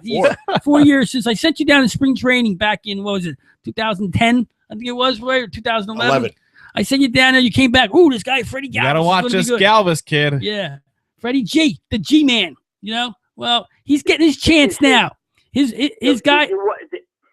Go You ahead. happen to see Galvez's numbers for his playing in Venezuela this winter? Was he playing shirtless? I mean, Don't be smart. come on, man. I mean, you can talk about playing anywhere else in the world. When you come up to bat against Clayton Kershaw in an MLB game, it's a different deal. It doesn't matter what you did outside of the league. It doesn't matter what you did in Clearwater. It matters what you did when the games are for real. And when it comes down for real games, Freddie's not in the ball game. He just isn't. He's proven that he is. Now, you can see surprises. I don't see anything different in his swing. Nope. I don't see anything different in his approach. He's trying because he's got. Listen, Freddie's like any other young ball player. He wants to get a nice paycheck sometime in his life here. So it's his best interest to get better so he can get a paycheck. Because if he doesn't, he's going to be out of this league and he's going to have to find another job. So He's probably the best shortstop in the major leagues. Wait, what happened? best shortstop. What is fielding shortstop in the major leagues? Fielding shortstop. Yeah, Probably probably the best fielding shortstop right now No, in the major leagues. on the Phillies, but not in the major leagues. I mean, you can't. The Phillies farm give me system, one- right? Give me one guy who can stop the ball better than Galvez at short. Andrelton Simmons and the Braves. And who else? Okay? Who's the guy for? There's a guy on the Dodgers. I think he stops the ball pretty good. Maybe not as You good. got Hanley Ramirez too. Yeah, there's a lot. There's a lot of Jimmy. players. Yeah, Jimmy Rollins. Candyman. It's not about who can stop the ball. In baseball, you got to score, especially when you have a pitching staff like this. It's not going to hold teams to 2 runs a game. So, in a team that has a Clayton Kershaw or Scherzer, if you got those type of pitchers, then you can afford to have a shortstop who can play super defense and not hit the ball. But in this team, you can't do that. You need guys that can hit because they're going to have to outscore teams. There's no defensive pitches here. If you think Cole Hamels is going to have a good year with this baseball team, you're nuts. I said he would. I don't think he would. I also said he wouldn't be here past June 1st. I think Hamels is not going to have a big year at all. Because he can't. Because he only can pitch 7 innings because that's the rule of the land. And in them 7 innings, the Phillies won't give enough runs to get him the wins. So it's the system is going to break down for Hamels in this town. He's better off someplace else. He shouldn't waste his talent here right now. May blow the team up. I think they already blow it up. I don't know how much more they can blow up except for the contracts they have. And just, I would just bring all the youngest guys I can up here and it can't get any worse. Can't get any worse. I mean, you'll get Howard will hit 25 home runs this year. He'll knock out 25 worthless home runs. He'll strike out 175 times. And his whiffing will be something that we've gotten used to, so it won't make a difference. But you know what? I don't put Howard down. He gave us the entertainment for 5 years. He did his thing. Same thing with Utley. Same thing about Utley is that he could have been a Hall of Fame player, but his injuries kept him out season. So Utley really had 3 great years. Those World Series years were great years. Before that and after that, he was just coming up, and after that he was a broken down player. But it's a shame for that. But right now, I mean, it is what it is. It's time to root for somebody else. You got a lot of TV channels. You can pick up a lot of other games out there to watch some good baseball. Who did you say we were gonna wait to pick on our Dow Jones on this year? I gotta look back at my Oakland A's again. I mean, I know they what you said, shit the bed after they got some veterans last year. They blew their team apart. They made a big mistake. How about that? We pulled KC out of our KC. back pocket There's another last team. year too. Yeah, there's another team. Who won the World Series last year? San Fran. Okay, I'll just see how fast it comes out of you. Everybody has to think for baseball. I know. I thought you were asking him. That's why. Beat it? No. No, I know. Okay. Yeah, I was like, I But thought you were it's always a thing with baseball because it comes and goes so fast. Well, But- it takes so long to build up, and then all of a sudden you forget it because football's here. Yeah, that's it. Well, baseball has that problem. Baseball goes into where what the worst thing about baseball is they stretch this playoff brand into hockey, all 4 sports are playing at the same time. You don't even know what you're looking at. It's the best time of the year and the worst time of the year. Right. It depends on what city you're in. Yeah. If you're in Boston, it's always good. New York, it seems to be pretty decent. Yep. So, anything else, Candyman? What else you got for me? Surprise me. Woo me. No. Well, that's about it. I just wanted to see what you guys think of our lineup should be, opposed to what I think. Well, we can't. See the lineup. We don't know. I don't really know what the lineup's going to be. I'm still trying to figure out my ticket lineup. I got to buy some tickets this year to keep myself in the mix with this stuff. By the way, the tickets next week are going half price. The whole ballpark. That's serious? Are you joking? All right. All right, Kenny. We appreciate it. I almost bought some. Yeah, it sounded good. That's the first bit of dead silence I've ever heard on this program. Kenny, man, appreciate the call. You keep checking in on us every week. We'll give you. We'll ride these Phillies with you. We got to. Got to at least give them. They'll do something. They'll break a record or something somehow this year. Somehow they'll make the news one way or another. You have to laugh so you don't cry. Yeah, that's right. Hey, thanks for joining the show. We'll catch up to you. See you next week. You got it. Bye. Candy, man, he's so Phillied. I feel bad for him, man. The disappointment that's going to come his way came his way last year. It's going to come his way again this year. I don't know. I don't know where you. Like I said, pick another team. For the most part. So I was looking at his prospective leadoff hitter, his god, Freddie Galvis. He's a leadoff hitter, right? He's got 47 at bats this spring. He's got 0 walks. That's bad. You can't do that. Hasn't walked once. How many hits? I mean, he's 4, hitting, right? No, he's actually. It's funny because I was looking at it. Of all the regular 9 starters, other than Utley, he's the only one hitting over 240. Is Galvis. What's Utley's? 380, but it's in limited at bat because how he's been played. But everybody else, I mean, I know obviously spring means nothing, but yeah, Revere 159, Howard 214, Ashley 231, Ruff 189, Ruiz 219.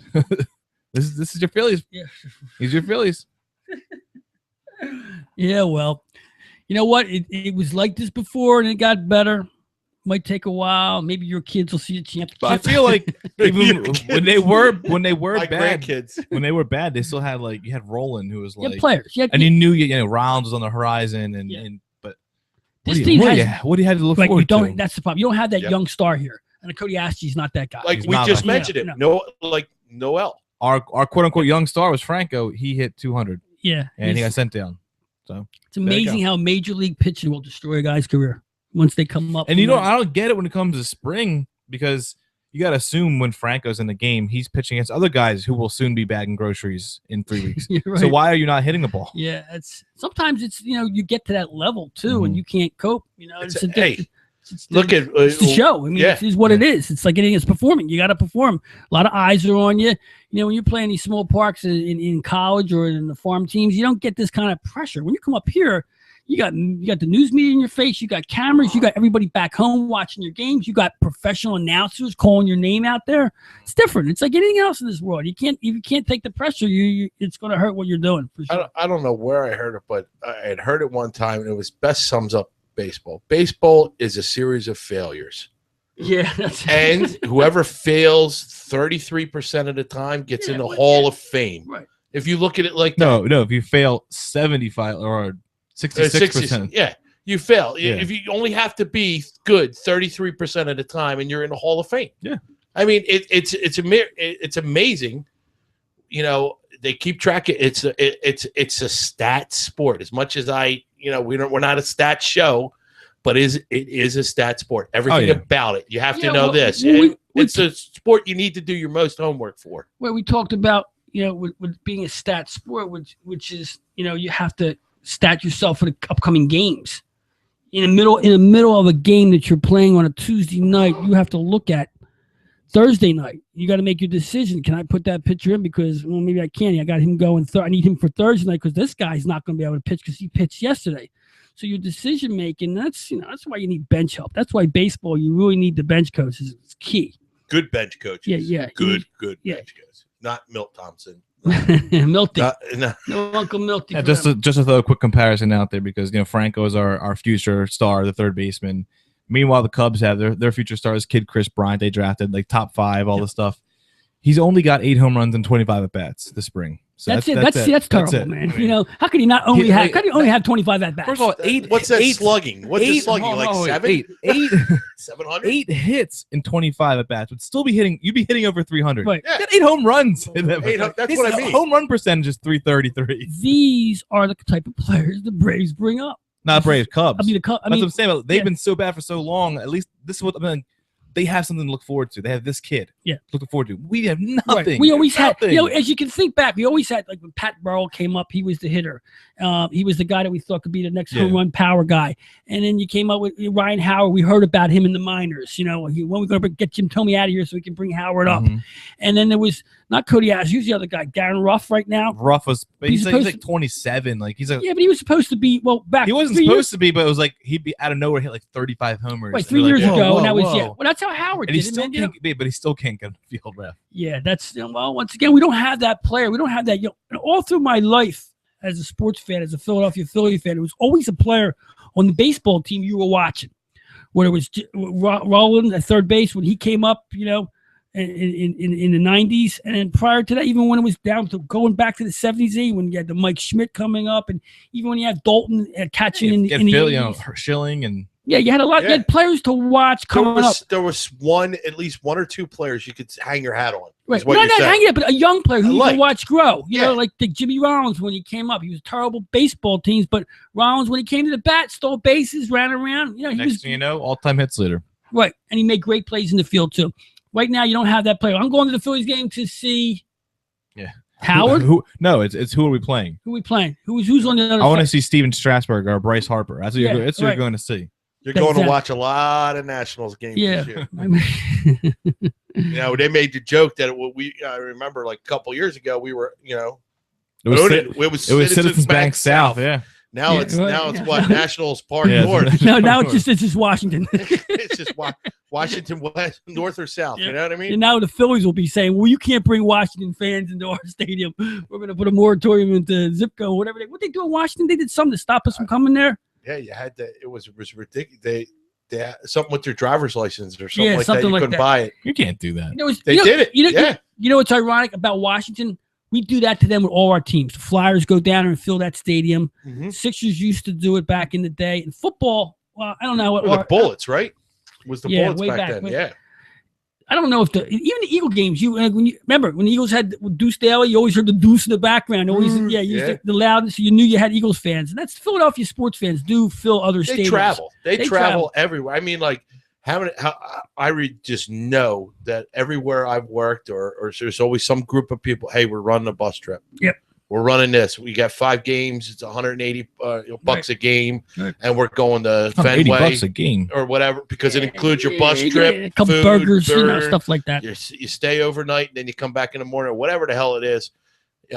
Boston, freaking Toronto. I mean, they take the buses. They'll haul ass out there. Yep.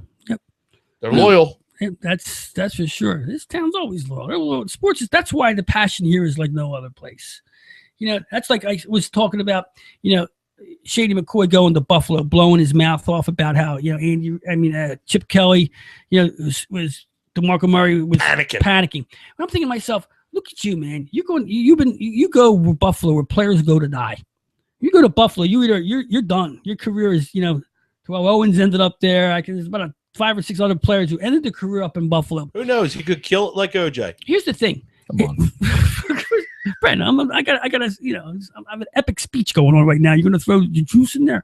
We don't talk about murderers on our show, but we will a little bit later.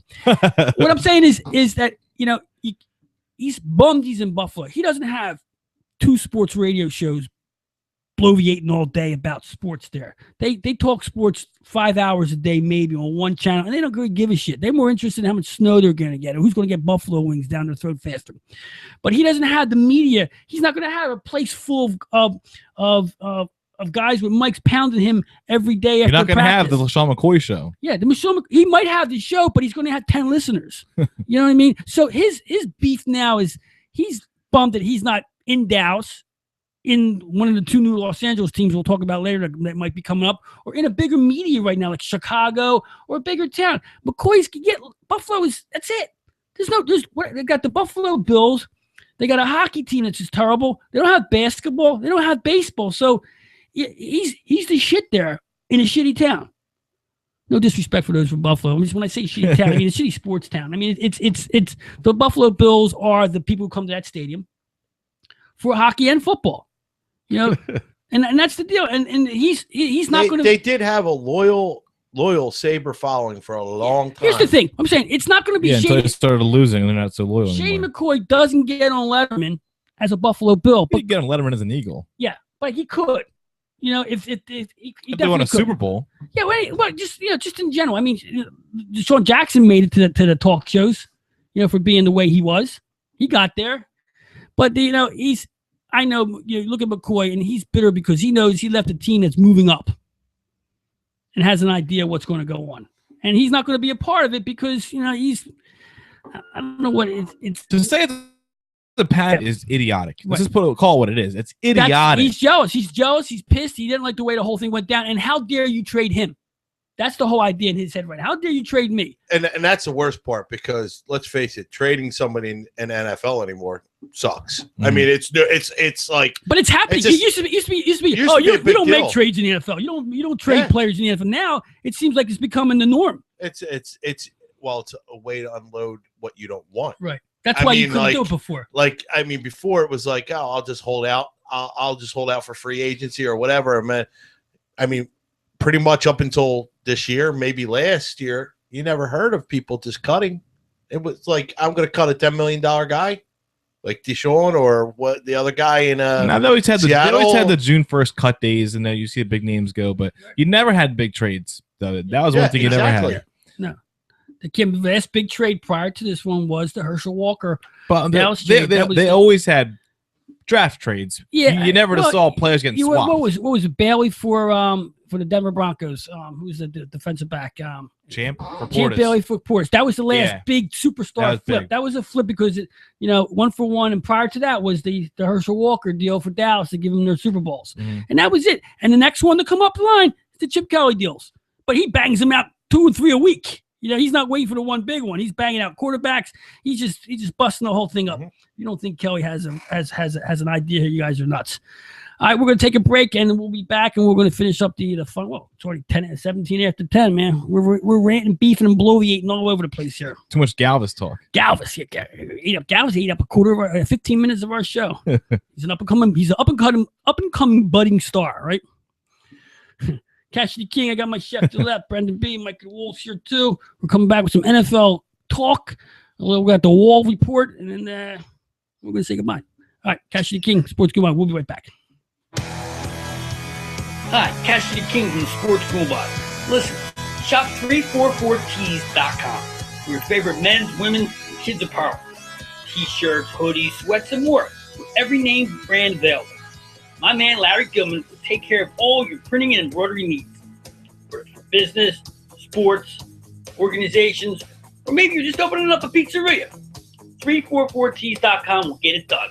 Call now, 844-542-2774. That's 844-542-2774.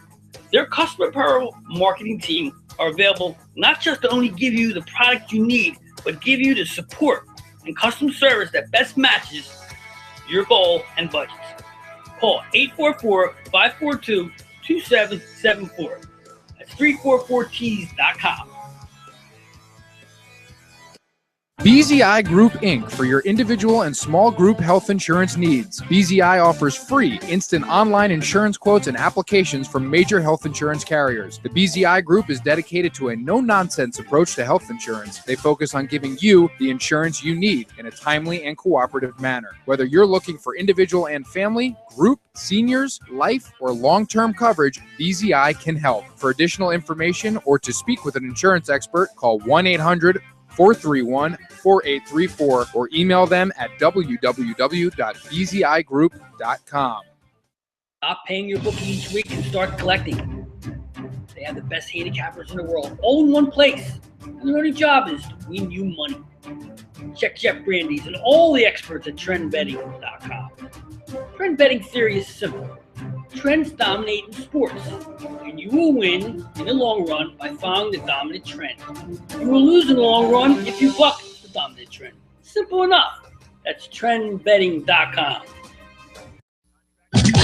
When you need a good roof over your head, call Seal Roofing. They've been keeping folks warm and dry for many years now and are proud of their work. Seal Roofing and Contracting does it all, whether you need simple repairs before the next big rainy season or a whole new roof. Maybe you need new siding or windows. You can be certain that when you hire Seal Roofing, you're hiring the best. Available 7 days a week with 24-hour emergency service and free estimates. Call 215-533-4066. That's 215-533-4066 or visit sealroofing.net.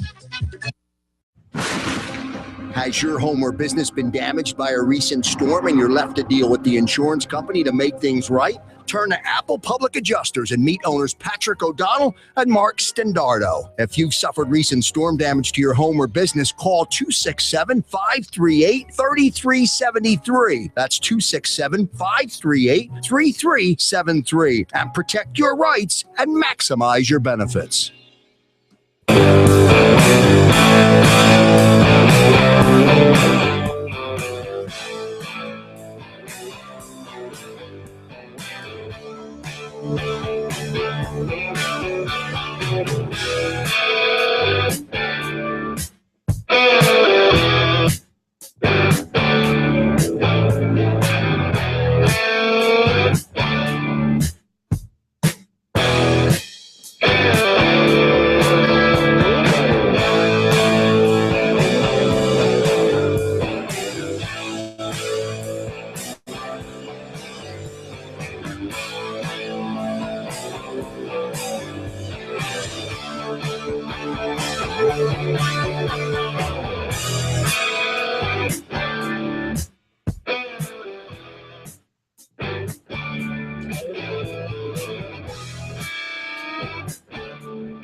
And we're back. Cash the King here. Chef's over to the left. Getting prepared for the wall report. A little later on. The world famous. World famous. This is we're actually past the first hour. Second hour of the Sports Goombahs. Brought to you by our gang, BZI Group Insurance. My man Brian a call. He is the Obamacare guru. 1-800-431-4834. 1-800-431-4834. Check him out at bzigroup.com. Yeah. Philadelphia Eagles lost one of their own today. Or was he died yesterday? Last night? Yeah. Yesterday. It was yesterday. Yeah. Chuck Bednarik. Concrete Charlie. Legendary Concrete Charlie. What was he famous for, B? Knocking out, what do you call it? GIF. The GIF. Yeah. The GIF. Playing both ways. Yeah, he was playing. Last player to play both ways. Yeah. He was an icon of Philadelphia. He is what this city is. You know, hardcore, tough guy, don't take no crap type of an athlete. He was like 92 or something. He was old, wasn't he? I don't think it was that old. I think it was 89. Yeah. Always a part of Eagles situations, no matter what, you know, regardless of who was the owner. Got an award named after him. Yeah. Bednarik Award. I think it goes to the college best linebacker. Best maybe? linebacker, yeah. Yep. Broke old Frank Gifford's leg. What a shame. Put him out of the game for 18 months, man. See, the end of his career pretty much, too. The leg, I thought it was a concussion. No, he sat on his no, yeah, concussions back then. Concussions. I thought so. No, he broke his leg, I think. He sat on, who knows, whatever. It's Concrete Charlie. Who cares what he did? He did it, and he smoked a big fat cigar after he was done doing it. He's a man. What? I'm just reading. He was a cigar and a cigarette in his hand. He yes. used to have a cigar in his mouth and a cigarette in his hand. He was a, what did it say? He was a throwback player. Bednarik fought in World War II and flew 30 missions as a B-24 waist gunner. Yep. He played at University of Penn and was well enough to be Philly the first round. Yeah. Yep, first round overall pick in 1949 NFL draft. Yep. Was he first round? Yeah. Overall pick. Yeah. First overall pick. He's a bad mofo. That's for sure. Speaking of bad mofos, NFL. You got to start the NFL. NFL only report again. NFL, yeah, we got to, because it's, the retired, the unretired. What's going on with that? Who's the guy from San Francisco who just quit? What's his name? Borland. Giving back some of his cash. Hung him up. Yeah, hung him up. Going to give back some of the money. He has no concussions. He's just the NFL's trying to figure out what he's doing. I mean, to quit. They probably really don't like it, to be honest. It's bad. It's bad. It makes other players, whoa. This guy, and he's an up-and-coming star in this league. Yeah, he was. He was an absolute star. Yeah, and him to come up and just walk away. I listen to a lot of people talk about it. Somebody said, people are saying there's got to be something behind this somewhere. You just don't, it's not like he was injured or he feels the pain, but is he just taking the fact that he's smarter than everybody else and knows in 10 years he's not going to be able to walk? How much money did he actually make? Not a lot. It's a third-round rookie. Yeah. That's what I mean. So it wasn't, and he's giving how much back? I didn't hear about how much he's giving some back. cash back, but I don't know how it's back. It doesn't matter. It doesn't matter what he's giving back. No one's asking him for it back. But he's giving it back. Yeah. So there's more, there's, I don't know, whatever. I mean, there's something up here that's not out, that's got to come out. I'm not buying it. I'm not buying the fact the guy walks away from the game just because he thinks what's going to happen to him, or he thinks, when is a guy's playing football, his career just decides that all his life, through all school, growing up, just decides that the game's too violent now for him. I don't know about that. That's some people are coming out saying other players are like, I understand what he's doing, I appreciate it, but I love this game too much to walk away from it. Right. And he obviously didn't have the love for the game like Not that. A chance. You can't have the love for that and walk away from it. That's what's hard about this sport. That's what makes guys stay around too long. They don't know anything else better and they love the game. But did you ever have a job that you just liked? No. It was okay, but you could take it or leave it. No. You know what I mean? Like, if it's not his career, maybe it was just a job. It wasn't his career. And overall, he looked at it like, I'm a chef. I have a passion for cooking. It's what I do. It's who I am. But, just playing, whatever, if you're just doing another job and you don't have a passion for it, it's just a job. And at the end of the day, we forget. It might be a game to all of us, but it's a job to them. Yeah, it just doesn't make sense. True, but it's a job that you trained your entire life for, and he hasn't in been hopes doing, of getting and here. he hasn't been doing it that long. It's not like he's a 10-year veteran pulling out. This is guys. It's not. It's like the Patrick Willis, which you say he was the top of his field. Right. He was the best linebacker for the past 5 to 8 years. Borland hasn't got you didn't get there yet. That's why to me there's something else up there. There's we may never know it, or it might come out later on. I don't know. I don't know what else there could possibly be. I don't know what else there could possibly be. Is you just he gets injured. But that's the thing that was really alarming, was that he doesn't have an injury history. Yeah. It's not like there's guys who, they got just concussions or concussion after Mike, concussion. maybe he's that smart. Maybe that's smart. He that knows. He's not that smart. Well, what I'm saying is, in general, he's making. He's like in Stanford. In his head, he says he's looking around. What's going on with guys with concussions and guys who are 50 years old, and that's what he's doing. Apparently, that's what he did. The whole NFL guys can't. You played pro football for 10 years if you're lucky. Mm-hmm. Yeah, the next 40 years, 50 years of your life to cope, and billions of dollars isn't going to. Well, billions of dollars not going to make you. Millions of dollars not going to make you. Better in the head. If you have a concussion, there's no cure for that. And but I'm saying, you look around, you see. I could definitely understand. I would never do that. And to me, I personally think the game is dangerous now. I think the game, they try to make this game less dangerous, NFL football, but I think they've made it more dangerous by changing the rules, changing. We don't know that though, because the guys who are dying or going crazy because of concussions, they played years ago. So we don't know how this crop will be. We'll find that out in 20 But years. I think this crop is in trouble right now. This is the crop where it changes. So the players playing now the ones who've been playing this game for 5 years have to change the way they grew up on the game. So they're in jeopardy now of not hitting right, thinking too long, not making split decisions because they know it could cost them a lot of money, which is going to get guys injured. But this is the crop of players in this next 10 years. They're like the guinea pigs of what's going to happen down the line. But you have no choice. You have to have this. You have to have this period here, and it's a shame. because this is the learning curve of what's going to happen in the NFL. It's your transition. Yeah, it's a and transition. it's not like they period. can stop the league for 10 years and retrain everybody and put the league back on. The NFL would never do that. The thought coming out of my head is ridiculous. First of all, but that's what's going to happen. And some players feel that a guy that's been practicing and hitting players his whole life a certain way has now has to rethink how he's doing it, and that could be treacherous.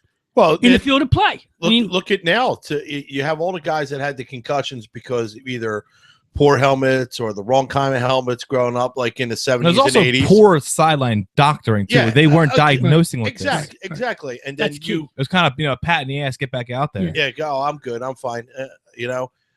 But also too, like we're gonna see, like just with the transition of the players, you're gonna see the transition of injuries. Now look at it like this. What did we call? And you're starting to see more of it, the lower hits, because you can't hit a guy high anymore. You're good, and you've heard players go, I'm going to take out knees. You're going to see more ACL injuries, more ankles, more broken legs. Eventually, it's just you're going to have to shift, and that's what they want. Because personally, I'd rather you hit me in the head than hit me in the knee. Well, I know you're saying. I know exactly in the what head, you're the saying. NFL is not paying for you for 40 years. In the legs, at least you're got your wits about you, and you're not suffering all these other complications. You just got a broken leg, bad knees. Get it rebuilt, $45,000. There you go. Yeah, boom, on your way. My point isn't the injury itself; it's the player's mindset to not want to get injured, which is going to get them injured. Exactly. Well, nobody ever wants to get injured. Well, but a guy, like I said, a player who's grown up knows how to wrap a player up when he tackles a certain way. Nobody knows how to do it these days. That's what I'm saying. That's exactly what my point is. They know how to hit and do this. They get the highlight. You can't. There's no think time. You got a guy coming at you. You can't think to get. You put your head down, and all of a sudden he puts his head down. Now you got head to head. If he doesn't put his head, you got a good tackle. But since the opposite, that player you're going to hit has to be in sync with you. It's impossible to do. And that helmet-to-helmet rule is ridiculous because when is it helmet-to-helmet? I don't know if you have heard this. I heard that they were replay. They're looking into getting rid of that or reviewing. Well, college does it. Helmet-to-helmet. Helmet-to-helmet. But with the quarterback, they're going to limit it to quarterback hits. I didn't know that. Yeah, what they're talking about. I heard them talking about it, but you know what? Every play that stuff's going on. You got so much reviewing now and timeouts and checking. Just get the referees off the field. Like I said, just call up top. Like I said a couple weeks back, give every position their own camera. You got 22 cameras focusing on each play. Every player's got a camera on them. There you go. Not a player, not a camera on the player. No. I mean, you got I'll break it down. You got a camera on the four linemen on this side, and the three on that side, and that's what a person in the booth focuses on. And they can watch it right from there because that's what it's coming down to. The referees. But I'm saying it's getting to the point where you just have the guys on the field. And then have a group of 3 guys sitting up in a booth, and they're the ones who make the final decision. Yeah. I'm not saying I want that, obviously, but that's what you're basing. I blame us. I blame all of us for this because we demanded instant replay, thinking it was. I'm still a fan of this replay. I still agree with it. I'm not. It's in cases. If it makes the play right, it makes the play right. But when you're talking about these aren't making plays right. These are these late hits are about injuries and penalties. It's not about a play that was a ball that was just caught. Mm-hmm. We're talking about a play, and even some of these plays aren't even in the actual play in the game. It's 2 linemen beating each other up in a corner, and the plays are on the other side of the field. But now we got to focus on a play, but 2 guys hitting each other, other than the ball was caught on the other side of the field. So that's not what I want instant replay for. You also, it's a double-edged sword because I've heard you bitch about how long these games are all going now. Of course, it's a double-edged sword. And look at baseball right now. What happened to the rule about in the box and out of the box? It's gone already. They're not even looking at it anymore. I watched the game the other day, and the players are out of the box, rubbing their hands, stretching, and it's like they forgot the rule. Mm-hmm. First 2 days of spring training, the umps were pointing, get back in the box, and the players were jumping in the box. And now it's like gone already. So now the players are dictating the rules, or they're going to make the rules. That's not going to last. Which part of it? No, that rule is not going to last. To get back in the box. No, it can't. No. But like I was saying with the replay, look what just happened. I don't know if you guys were watching the SMU UCLA game. With the game-winning goaltend. I don't know if did either of you guys happen to see that? No, when he pulls the rim, he didn't touch the rim. UCLA took the game-winning 3. The guy airballed it 6 inches short and wide, and SMU went up and grabbed it, and they're like, "Oh, that's goaltending." It was on its way down. The ball was not near the net. It was not going. There was not a The chance. rule is coming down to the cylinder. Yeah, but it wasn't coming to the cylinder. He missed this by 6 inches. Right.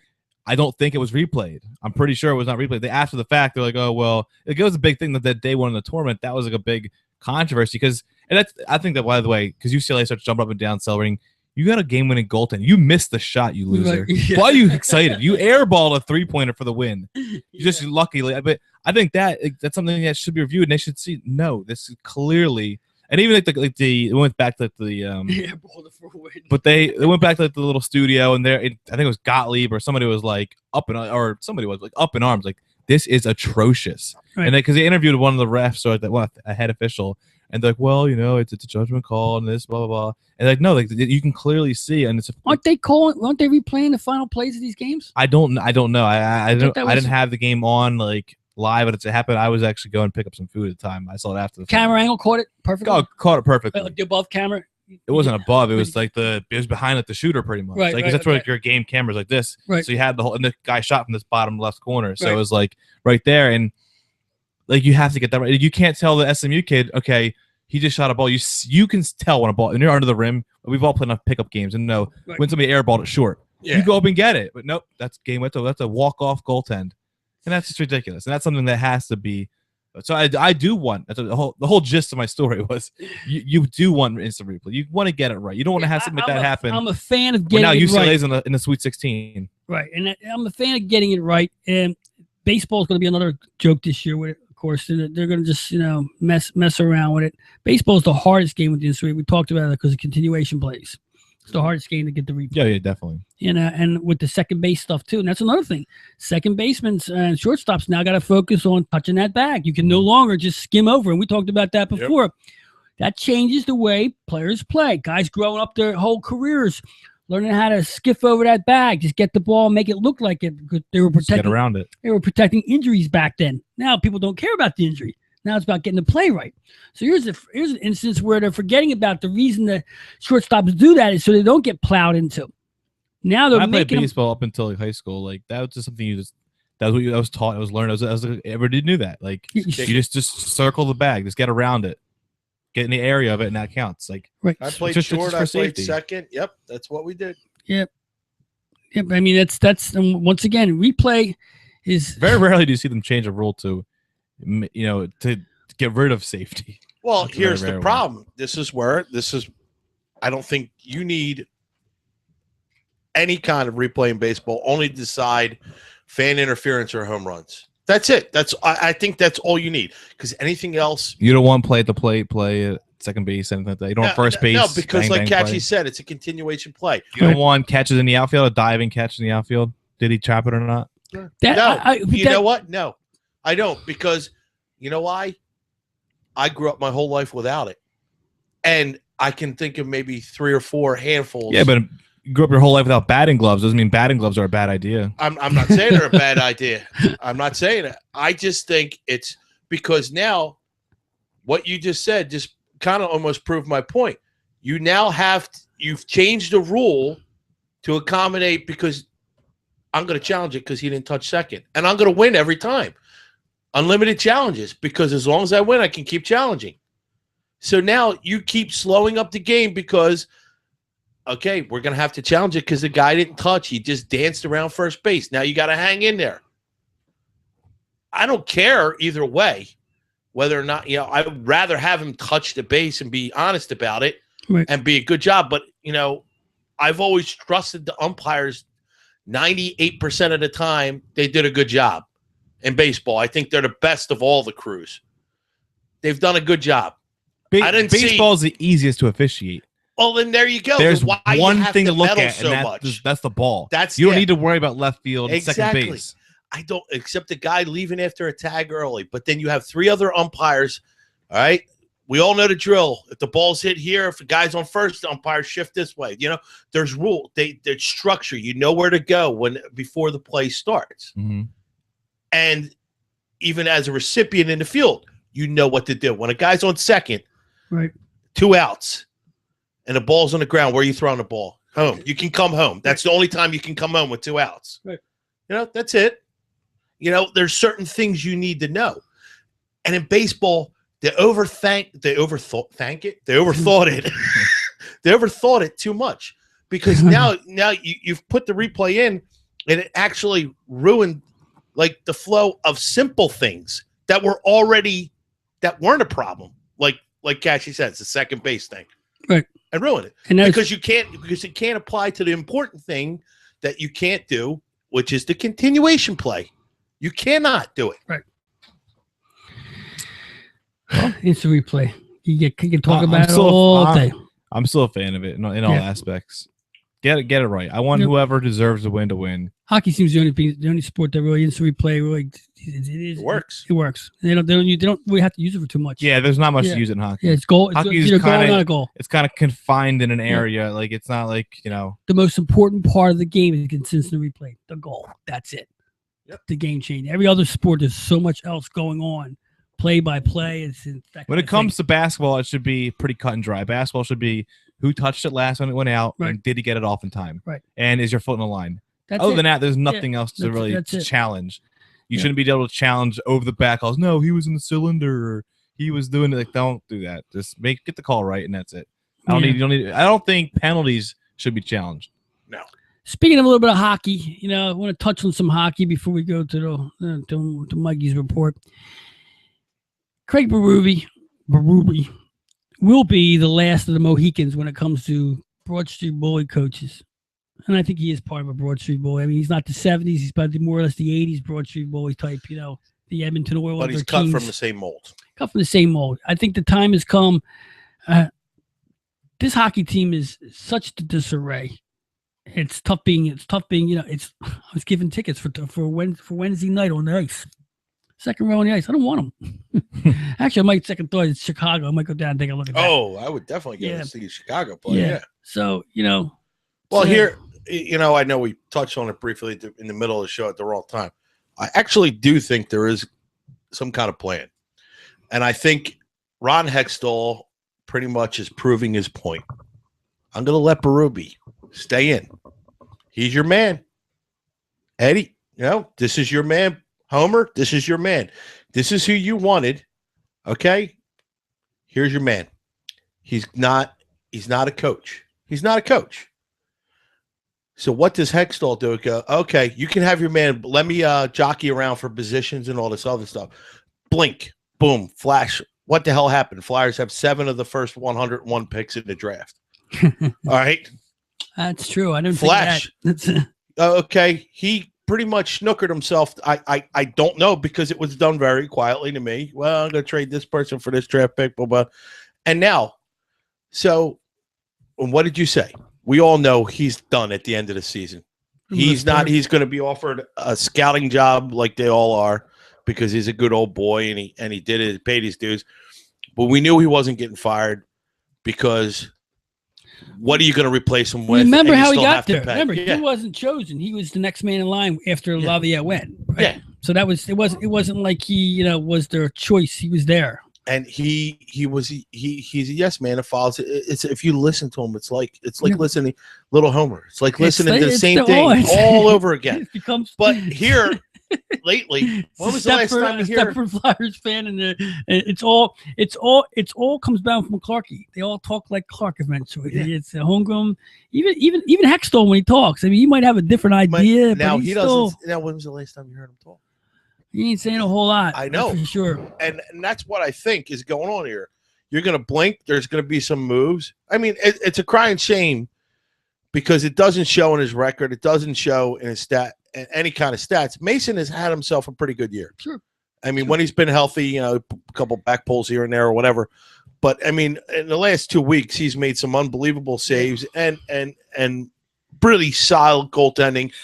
And to be a dick like Berube did, pull him out of a 2-goal game, you know what I mean? Like, for what? So I was watching that game. I'm not quite sure what that was all about. I mean, a 2-goal game, and the goal he let in was screened. You can see the shot coming. I mean, it was like, you think, was it a power play move? Was a power move that could inspire a team? Well, you're inspiring a team that's out of the playoffs, so that wasn't it.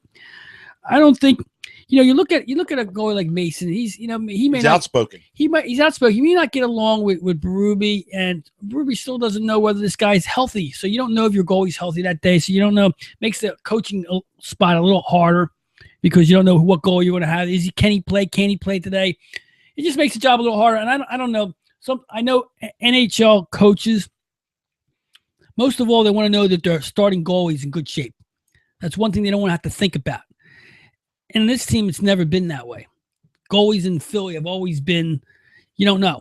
Controversy day to day, always one injured. You don't have a steady, we talked about many times about this team never having a steady goalie since Hextall, for the most part.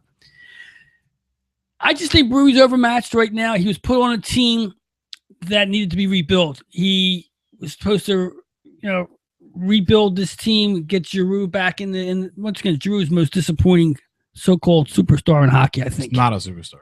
He's not a superstar. Exactly what it is. Well, I would say so-called superstar. Yeah. If you can't score an even strength goal the whole season at home, then there's something wrong with you. You're not a hockey player, okay? He doesn't make players around him better, and I think he's a fugazi, and always has been. He has been since that Stanley Cup run year. We anointed him, and much like everybody else did, is the next one. Not the Gretzky next one, but I mean the next hockey player that was going to. We said, is he the face of hockey? Yeah, is he going to step up there and take over Crosby? And we did it in that one. We did it after that one series in Pittsburgh where he actually acted like a captain. Yeah, and that was the last time he did it. And that was the last time he acted like a captain. Was that series? So that captain stuff in hockey is so overrated anymore. Anyway, I'm tired of I've always thought that, and this is from an outside person. Obviously, I'm not a hockey guy. But when they're like, he didn't deserve the C. Like, who cares? And who hockey, cares? We're always talking about the locker room. In the locker room, he's so good in the locker room. He does this in the locker room. I want to puke every time I hear the announcers talk about the locker room. If I get to hear the Flyers announce one more time, he's good in the locker room. Oh, this guy's fantastic. He really supports his locker room. The players in the locker room love him. Bullshit. You either score goals or you don't. You stop goals or you don't. Now, the locker room bullshit is nothing but bullshit. Can one of you two answer that question? What does it matter? Who is the captain? What does it matter? In hockey, I don't think the captain and alternate are the only ones that are really allowed to ask for explanations. That's it. That's ridiculous. He doesn't deserve the C. No, like in the goalie crease, like when you're I think there's something because they want to keep all. I think it's a bully shit, But it's not even that. It's know what it is. It's and what explanation? I mean, that's not an inspirational part of the team. You're only allowed to certain. I guess they want to limit who's like yapping at the refs. Well, then it's not. Then it's not a captain. It's a team rep. Yeah, they should have R. Well, they have 2 A's and a 2 A's. Get 3 A's. R. Just put R. This is our team rep. When you need to explain something, he's the genius. Tell him about it. He'll explain it to the other idiots who can't speak English. Any kind of team, First of all, it doesn't matter who the captain is, as long as you have it. If you have a well-built team, it's about team. The whole point is the team. I mean, like our greatest example has been always the '80 USA team. There were college kids. They played like a team, though. There were a couple, eventually there were some NHLers in there, but for the most part, everybody did their job. And as a team, they won. And that's why they won, because and most of all, you had a coach that could bring out the best in every player. And maybe they all overachieved at the same time. Mm-hmm. But the point being, if you're a coach and you can get your guys to do that, and you have a cohesive team, look at it. Almost every sport, most of the time, it's the cohesive team that wins. It's not like Deshaun Jackson. Oh, he's going to burn us in the NFC East. How many wins did Redskins have? Exactly. It's never about the individual. It's always about how good your team is. Brandon LaFell being receivers, and LeGarrette Blount being picked off waivers. He's a starting running back for the world champion. The Super Bowl team. It's like you said. It's a unit in New England. Yeah, well, whatever. More importantly, damn right, it's more important. Now the Wall Report.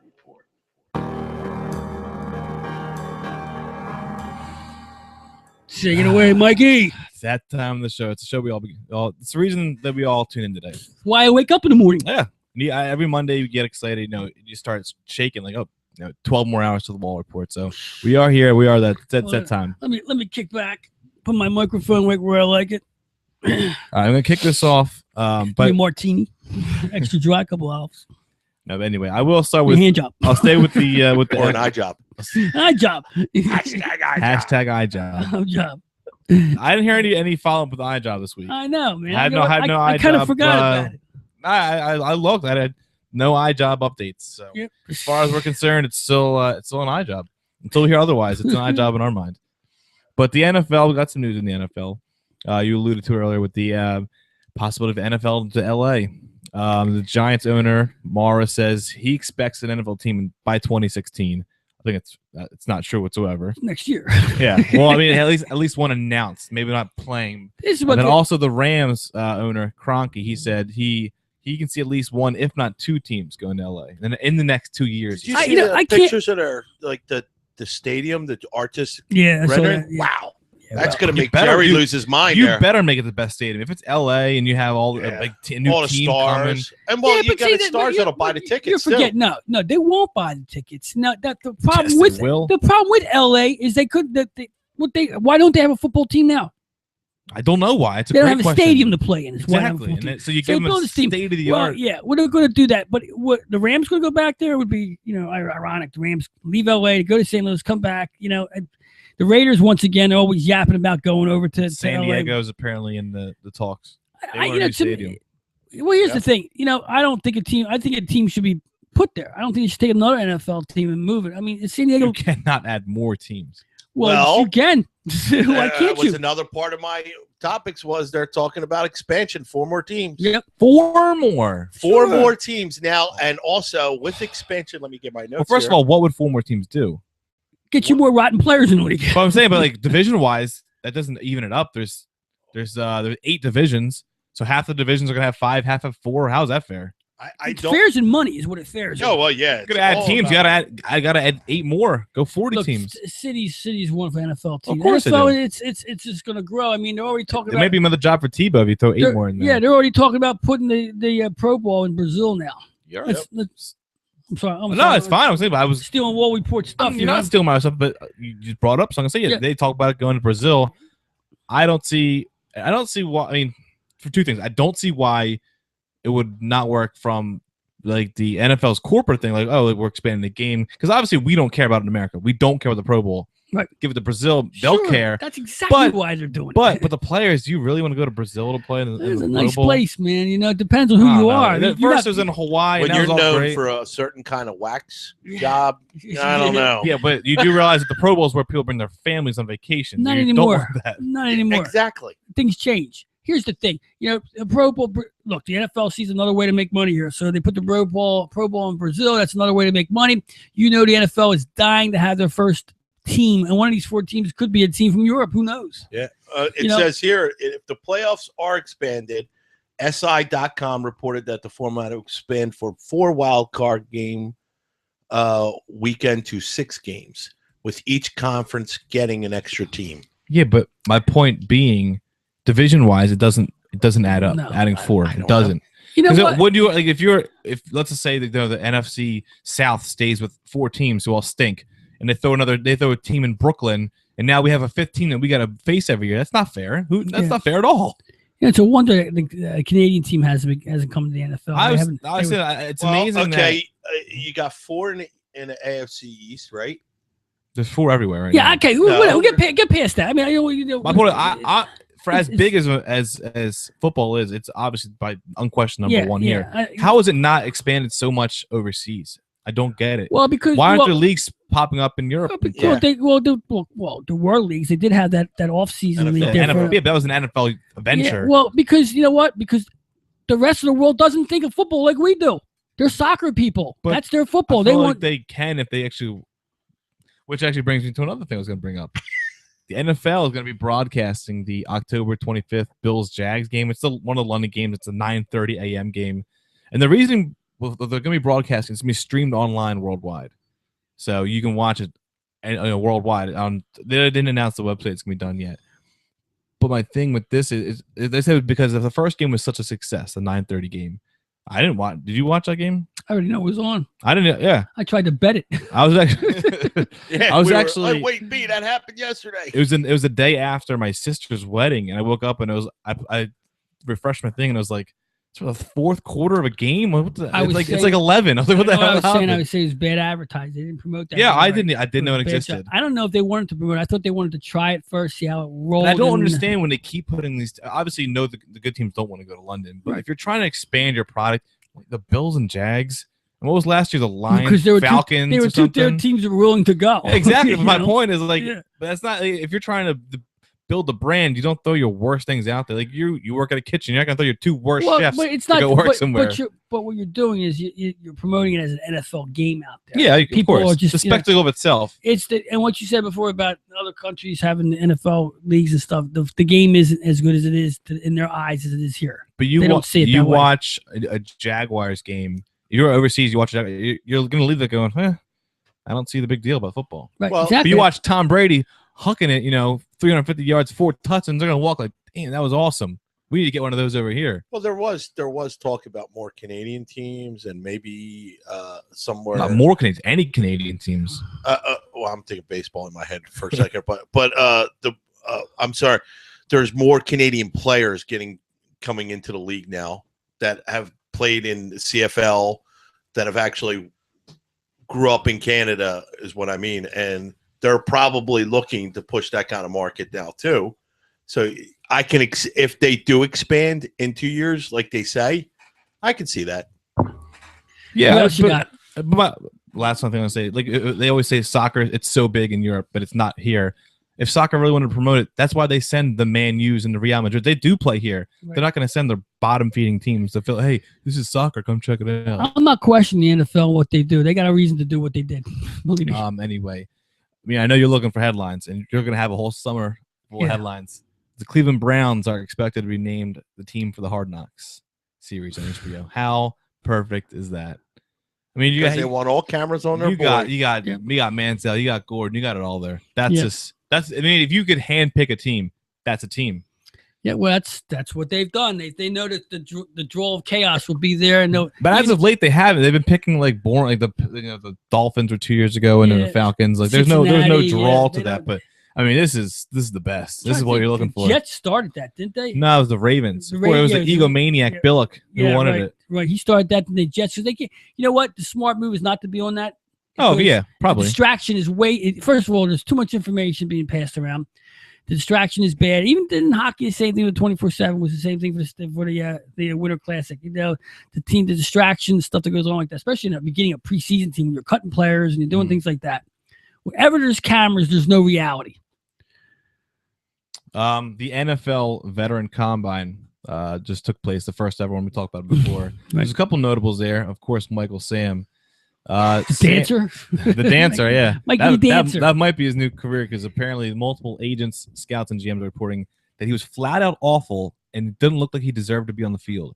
Yeah. How do you go from SEC Defensive Player of the Year to being out of place on a football field? Because you're not focused on what you're doing. Like Can't be. Listen, dancing in the air is going to make him a whole lot more money, get him a whole lot more fame than the NFL will. So he's focused on that right now. So they should just be. It's enough Sams. And okay? they were saying that his career is 100% over. Yeah, they said he was awful. Well, now he's the first worst one out openly. there. He's the first openly gay dancing on the star. I mean, no one else has said. I don't know. No one else said they were gay. They might have been, but they didn't say they were. I didn't check all the.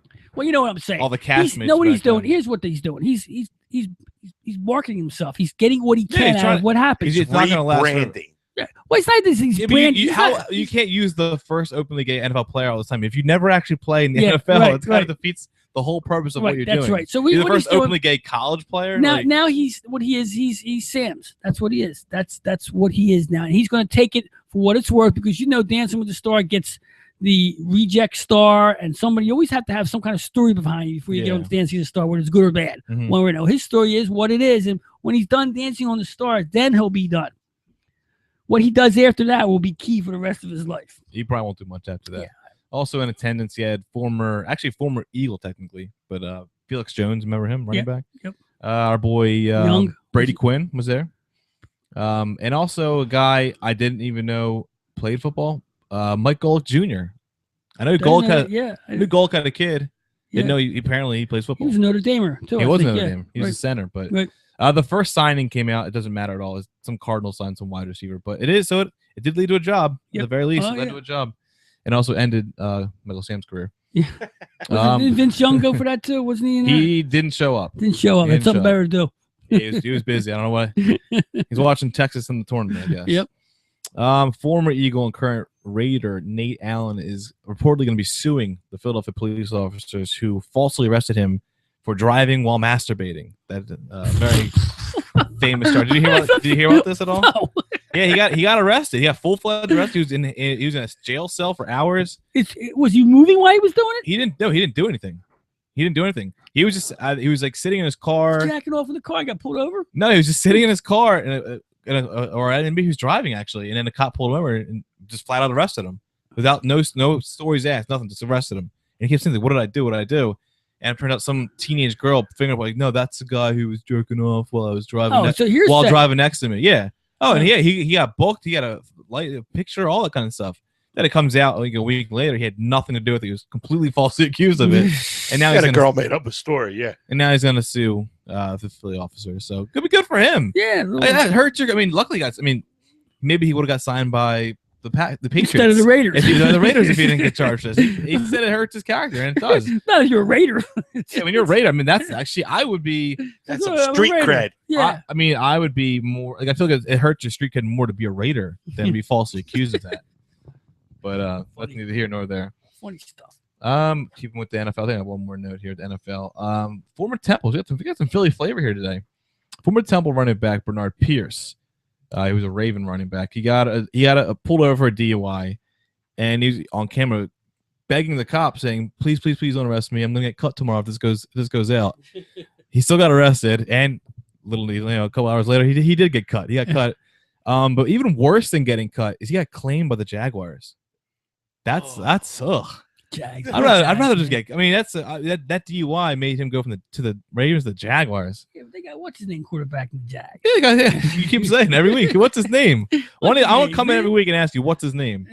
Kyle Bolton or something. No, Kyle Bowler. He was a Raven quarterback. Kyle Bowler, but not a Jag. No, I mean Blake Bortles. Blake Bortles, same thing. Kyle Bowler, Blake Bortles, same character. Next week I will quiz you on that yet again. Sounds like a wine. Bortles. Bortles, nice glass of Bortles. You're more red, man. Rhode Island red. I'm not sure if you mentioned this earlier, but Roy Halladay took a shot at A-Rod on Twitter. Good for him. I don't know who he was pitching to, but it was like a grandma or something. Yeah, he was pitching some old lady, but he puts a picture up with the caption of, "I recorded my first strikeout since retirement. Time for a comeback? She's a better swing than A-Rod. No steroids." And that made it all the way through, man. Just coming right out with a steroid allegation from Halladay. Roy's got to stay in. What's he doing? What's Roy doing? He's pitching to his grandma. But what's he coaching someplace or doing? No, he's just retired. When you retire, you don't want to do that. You want to just relax. That's what I mean. My best story of him is, didn't he walk by a fan that was wearing his Roy Halladay shirt and actually had someone take a picture of it and he tweeted it. It was awesome. Yeah, he did a drive-by selfie. Yeah, all of a sudden, Roy Halladay, he's the happy guy, man. He's a comedy. He's happy day. Yeah. I mean, why not? I mean, he's got a perfect game. He'll be a Hall of Famer. He's great. That's a Roy Halladay signed ball in that glass. There you go. Hold on to it. I'm holding it. That'll be a Hall. Yeah. Well, you're gonna come next week. It's not gonna be there. I'm gonna you're gonna see a lump under my shirt. About Roy. I got Roy on the wall over there. That's no hit. He's well represented. That's right. There he is over there too, man. Got him all over the place. Just trying to Roy in here. Yeah, you don't even know Put that. a Roy jersey on one of the guys back here. Yeah. I don't know too much what he's doing, but I know he's on my wall here at the 515. That's for sure, right? We'll stay with the local here. Bloomsburg. I'm sure you guys have heard this one. Bloomsburg kid. I forget his name. I didn't feel like looking it up, but he tweeted out something about Disney's making a movie about Monet Davis. What a joke. That slut got rocked by Nevada. He got kicked off the team for that. All right. Okay. I want to make a comment on this thing because I've listened to her twice today on separate shows. She's making the rounds now. Mm-hmm. And they have look. I don't blame her for what she's doing. She's milking this thing for whatever it's worth. Her mother or somebody's involved here. She's first of all, she's on the tour for a book signing. Isn't she? Book signing. Okay, so she wrote a book autobiography. Yeah, already an autobiography. What the hell? In 6th grade, I walked into class. And I was so scared. So everybody's feeding off her right now. They could continue until to me until she's done, until they get all they can out of her. I mean, she sells the book fine. What's the book about? I mean, I don't know. What is she writing about? You had one summer worth of notoriety, and she's getting asked these questions that you would ask adults on these shows. Like everybody's in awe of her. I was watching these two people on that show after First Take. It's called He and She. Is that a real show? It's called He and She Sports Show, whatever. They had her on there, and these two are just salivating over her, asking her questions like softball questions and stuff about, what do you think about that guy? And he goes, well, she didn't really care. They made more about it than she really does. I mean, tweets. I mean, if you imagine you went back to all the tweets and stuff that are done about people. Why is all this? I personally have put out way worse things than that. Worse things than that. And they're going to take. I've said some real hurtful things. Listen, about Dan Le Batard's father. Yeah. Freaking Dan Le Batard, man. I hate Dan Le Batard so much. Worst. Man. He's the worst. Don't ever say his name on this show again. I said it in a negative way, though, to actually get some points for that. Who's Dan Le Batard? I don't care. Exactly. But even worse than she goes and she asked the team, "Can you please put him back on?" And what is that? And they said no. They're like, "No, we gotta." What is she now making rules? Well, first of all, because when a 13-year-old girl asks, a college, a university for something, I didn't know what was said, and everywhere when I looked at it, it was blanked out. You called her a slut. Woo! On the internet, slut. I know that's tame. That's not even the S word. Right? You can't even say. I mean, not that she. I don't give a shit if she is or not. But like, I'm assuming she's not because she isn't. It doesn't matter. 12.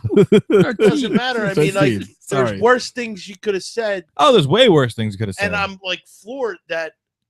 And I'm sure if you, I figured, okay, you can suspend the kid. And I'm sure if you do a Twitter search for Monet Davis, you'll find way worse things. Yeah. But, I mean, he came out with some lame apology saying that I didn't mean it. She's a true inspiration. Like, oh bullshit, man. I respected him more when he just flat out said it. But when he started doing that's like the hoe is what she is, man. Come back at it. I don't know. It's the tweet. I mean, all day long you hear about stars, athletes, people just tweeting stuff back and forth. Everybody takes that text, all that print that you put down, and it never goes away. Take it. It's the worst thing out there. If you don't know how to use that stuff, don't use it. The kids today in school, I see my daughter and her friends, and they're back and forth with the tweets, and they actually get into fights. Yeah, they get into war. People have literally died from tweets and Facebook status is like, oh, you back put in this the up day, we me. never said anything. You kept your mouth shut. Now you could say all you want. You said it, but it wasn't written down. Out there for people. I didn't say that. Yes, you did. No, well, now you say, yeah, you did. I got it right here on my phone. That's the thing. I always said, if you don't want something, want anybody to know anything, or you don't say it to yourself. Yep. Yeah. Don't write it down anywhere. Think it to yourself. You never know when your 25-year-old girlfriend will tape you and get you. You'll lose your NBA team. So don't even say it either. Just think it. A couple tourney notes here. There's going to be some heightened security at the undefeated Princeton women's game after there's been, of course, death threats to Obama's niece, who is a player for Princeton. I heard that. Yeah, you see it. Yeah, he was at the game. Did you see that? He was at the game. He was sitting courtside. So at an 8-versus-9 women's game. I'm sure they weren't nervous at all. I did see that. I thought that was like a joke. No, it wasn't a joke. His niece plays there. His niece, yeah. He's a good guy. Oh, Obama? Yeah. When it comes to like being a regular guy, I don't care about his politics. The dude shouldn't be president. He should be like he'll be an ambassador in like a year or two whenever it's over. He's got a decent outside shot. I see him shoot. Yeah. He looks the ball in. He's got a good outside shot. He's good follow through. He comes all the way around. He comes down. He follows through on his shots. I got a problem with that healthcare though, man. I just had to pay a big chunk of money for something. I don't know. I thought I had some good Obamacare. No. I go look at that BZI up and see what's going on with this thing. Hit him up. Yeah, like a big copay or whatever. Went to one of them sleep study things, Gonna put a mask on all the old cash. Did they pay you for it? No, they don't pay you for it. You get a nice little sleep study is when you can't sleep. I thought sleep studies when they were testing for sleep apnea. Listen, I went over to the hospital. They put me in one of these Borgata-like rooms, man. It looked like a casino room. I had a little mini bar and everything in there. Flat screen TV, cable, drinks and everything, Nice bed, whole 9 yards, real clean. Nice bathroom, too, man. One of those bathrooms for the house. All that to see if I need one of these masks that go over my face. And evidently, I pass out while I sleep. I stop. Oh, no, breathing. you stop breathing. It's Stop good breathing, sleep yeah. apnea. Whatever. You can call it whatever you want. Call it. They paid for most of it, I guess. And then He dies in his sleep. Call what you want. so now I got to wear what they call it, the Darth Vader mask or whatever. You wear that? Not yet, man. I'm I soon. don't know about that. I couldn't sleep with that. I snore. I found. Well, that what I out. found is chicks I'm dig a it. snorer. Chicks Chicks like the dig snoring or the mask. The mask. They think it's they think it's a.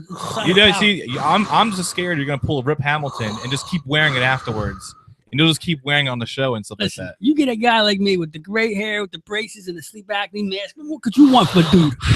I am, instead of being your father, I am your big daddy. But dark doucheball. so at the halftime of the Kansas Wichita State game, they cut to old Chuck Barkley. The Chuckster. Ask him his opinion of the game. He says, well, I can't do it, Barkley. You can do it, Barkley. I can't remember. Cliff Anderson's playing a real good game. Or he's saying he's playing a pretty good game. He's got to keep it up. Cliff Anderson hasn't taken the floor since February 23rd. He hasn't played basketball in over a month. Who's he talking about? Cliff Anderson. But who was he talking about? He was talking about Cliff Anderson. He just wasn't watching the game.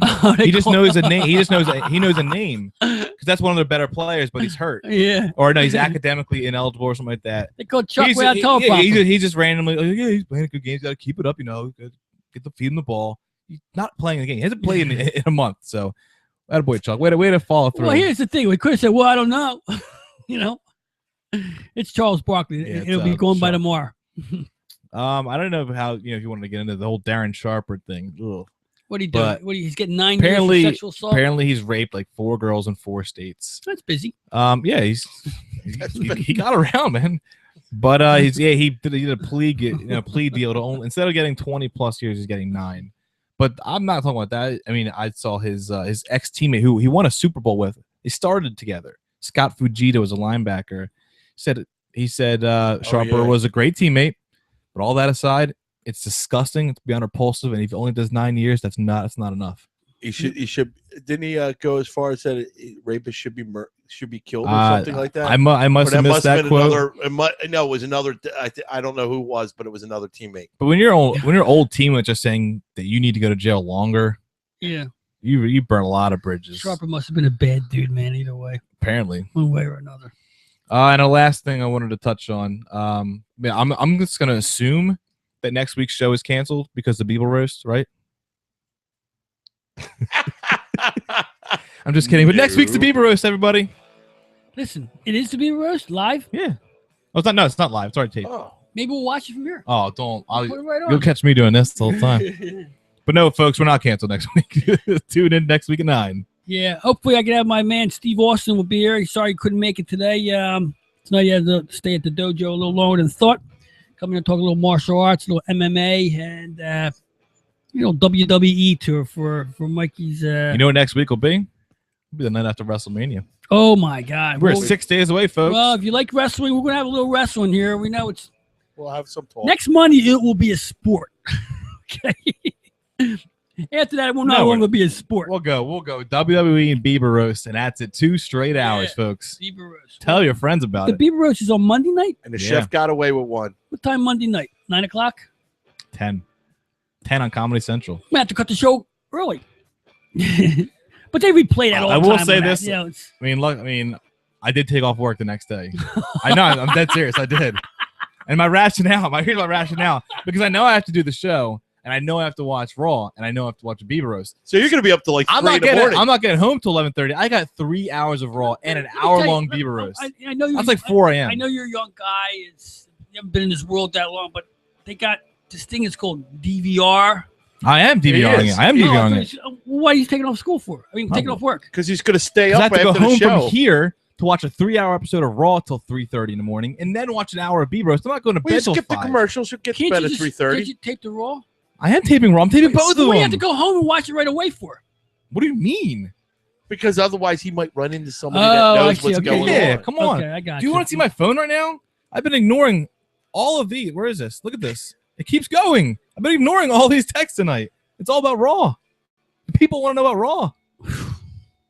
It's like Jerry Seinfeld there. People want to know about Raw. Chef got away with one. What'd you do? We're out of here, right? I failed Chef in a kilt. Oh, no. Said I was going to pay for it. I forgot about What's that? What? You see the picture of this guy wearing a skirt? It's a kill. He wore a skirt to work. Oh yeah, I saw that on there. It was disturbing. You're just Cashy- mad because I got the legs for it. Cashy King, Chef to Left, Mikey Wall, Sports Goombahs, overtime. We'll see you next week.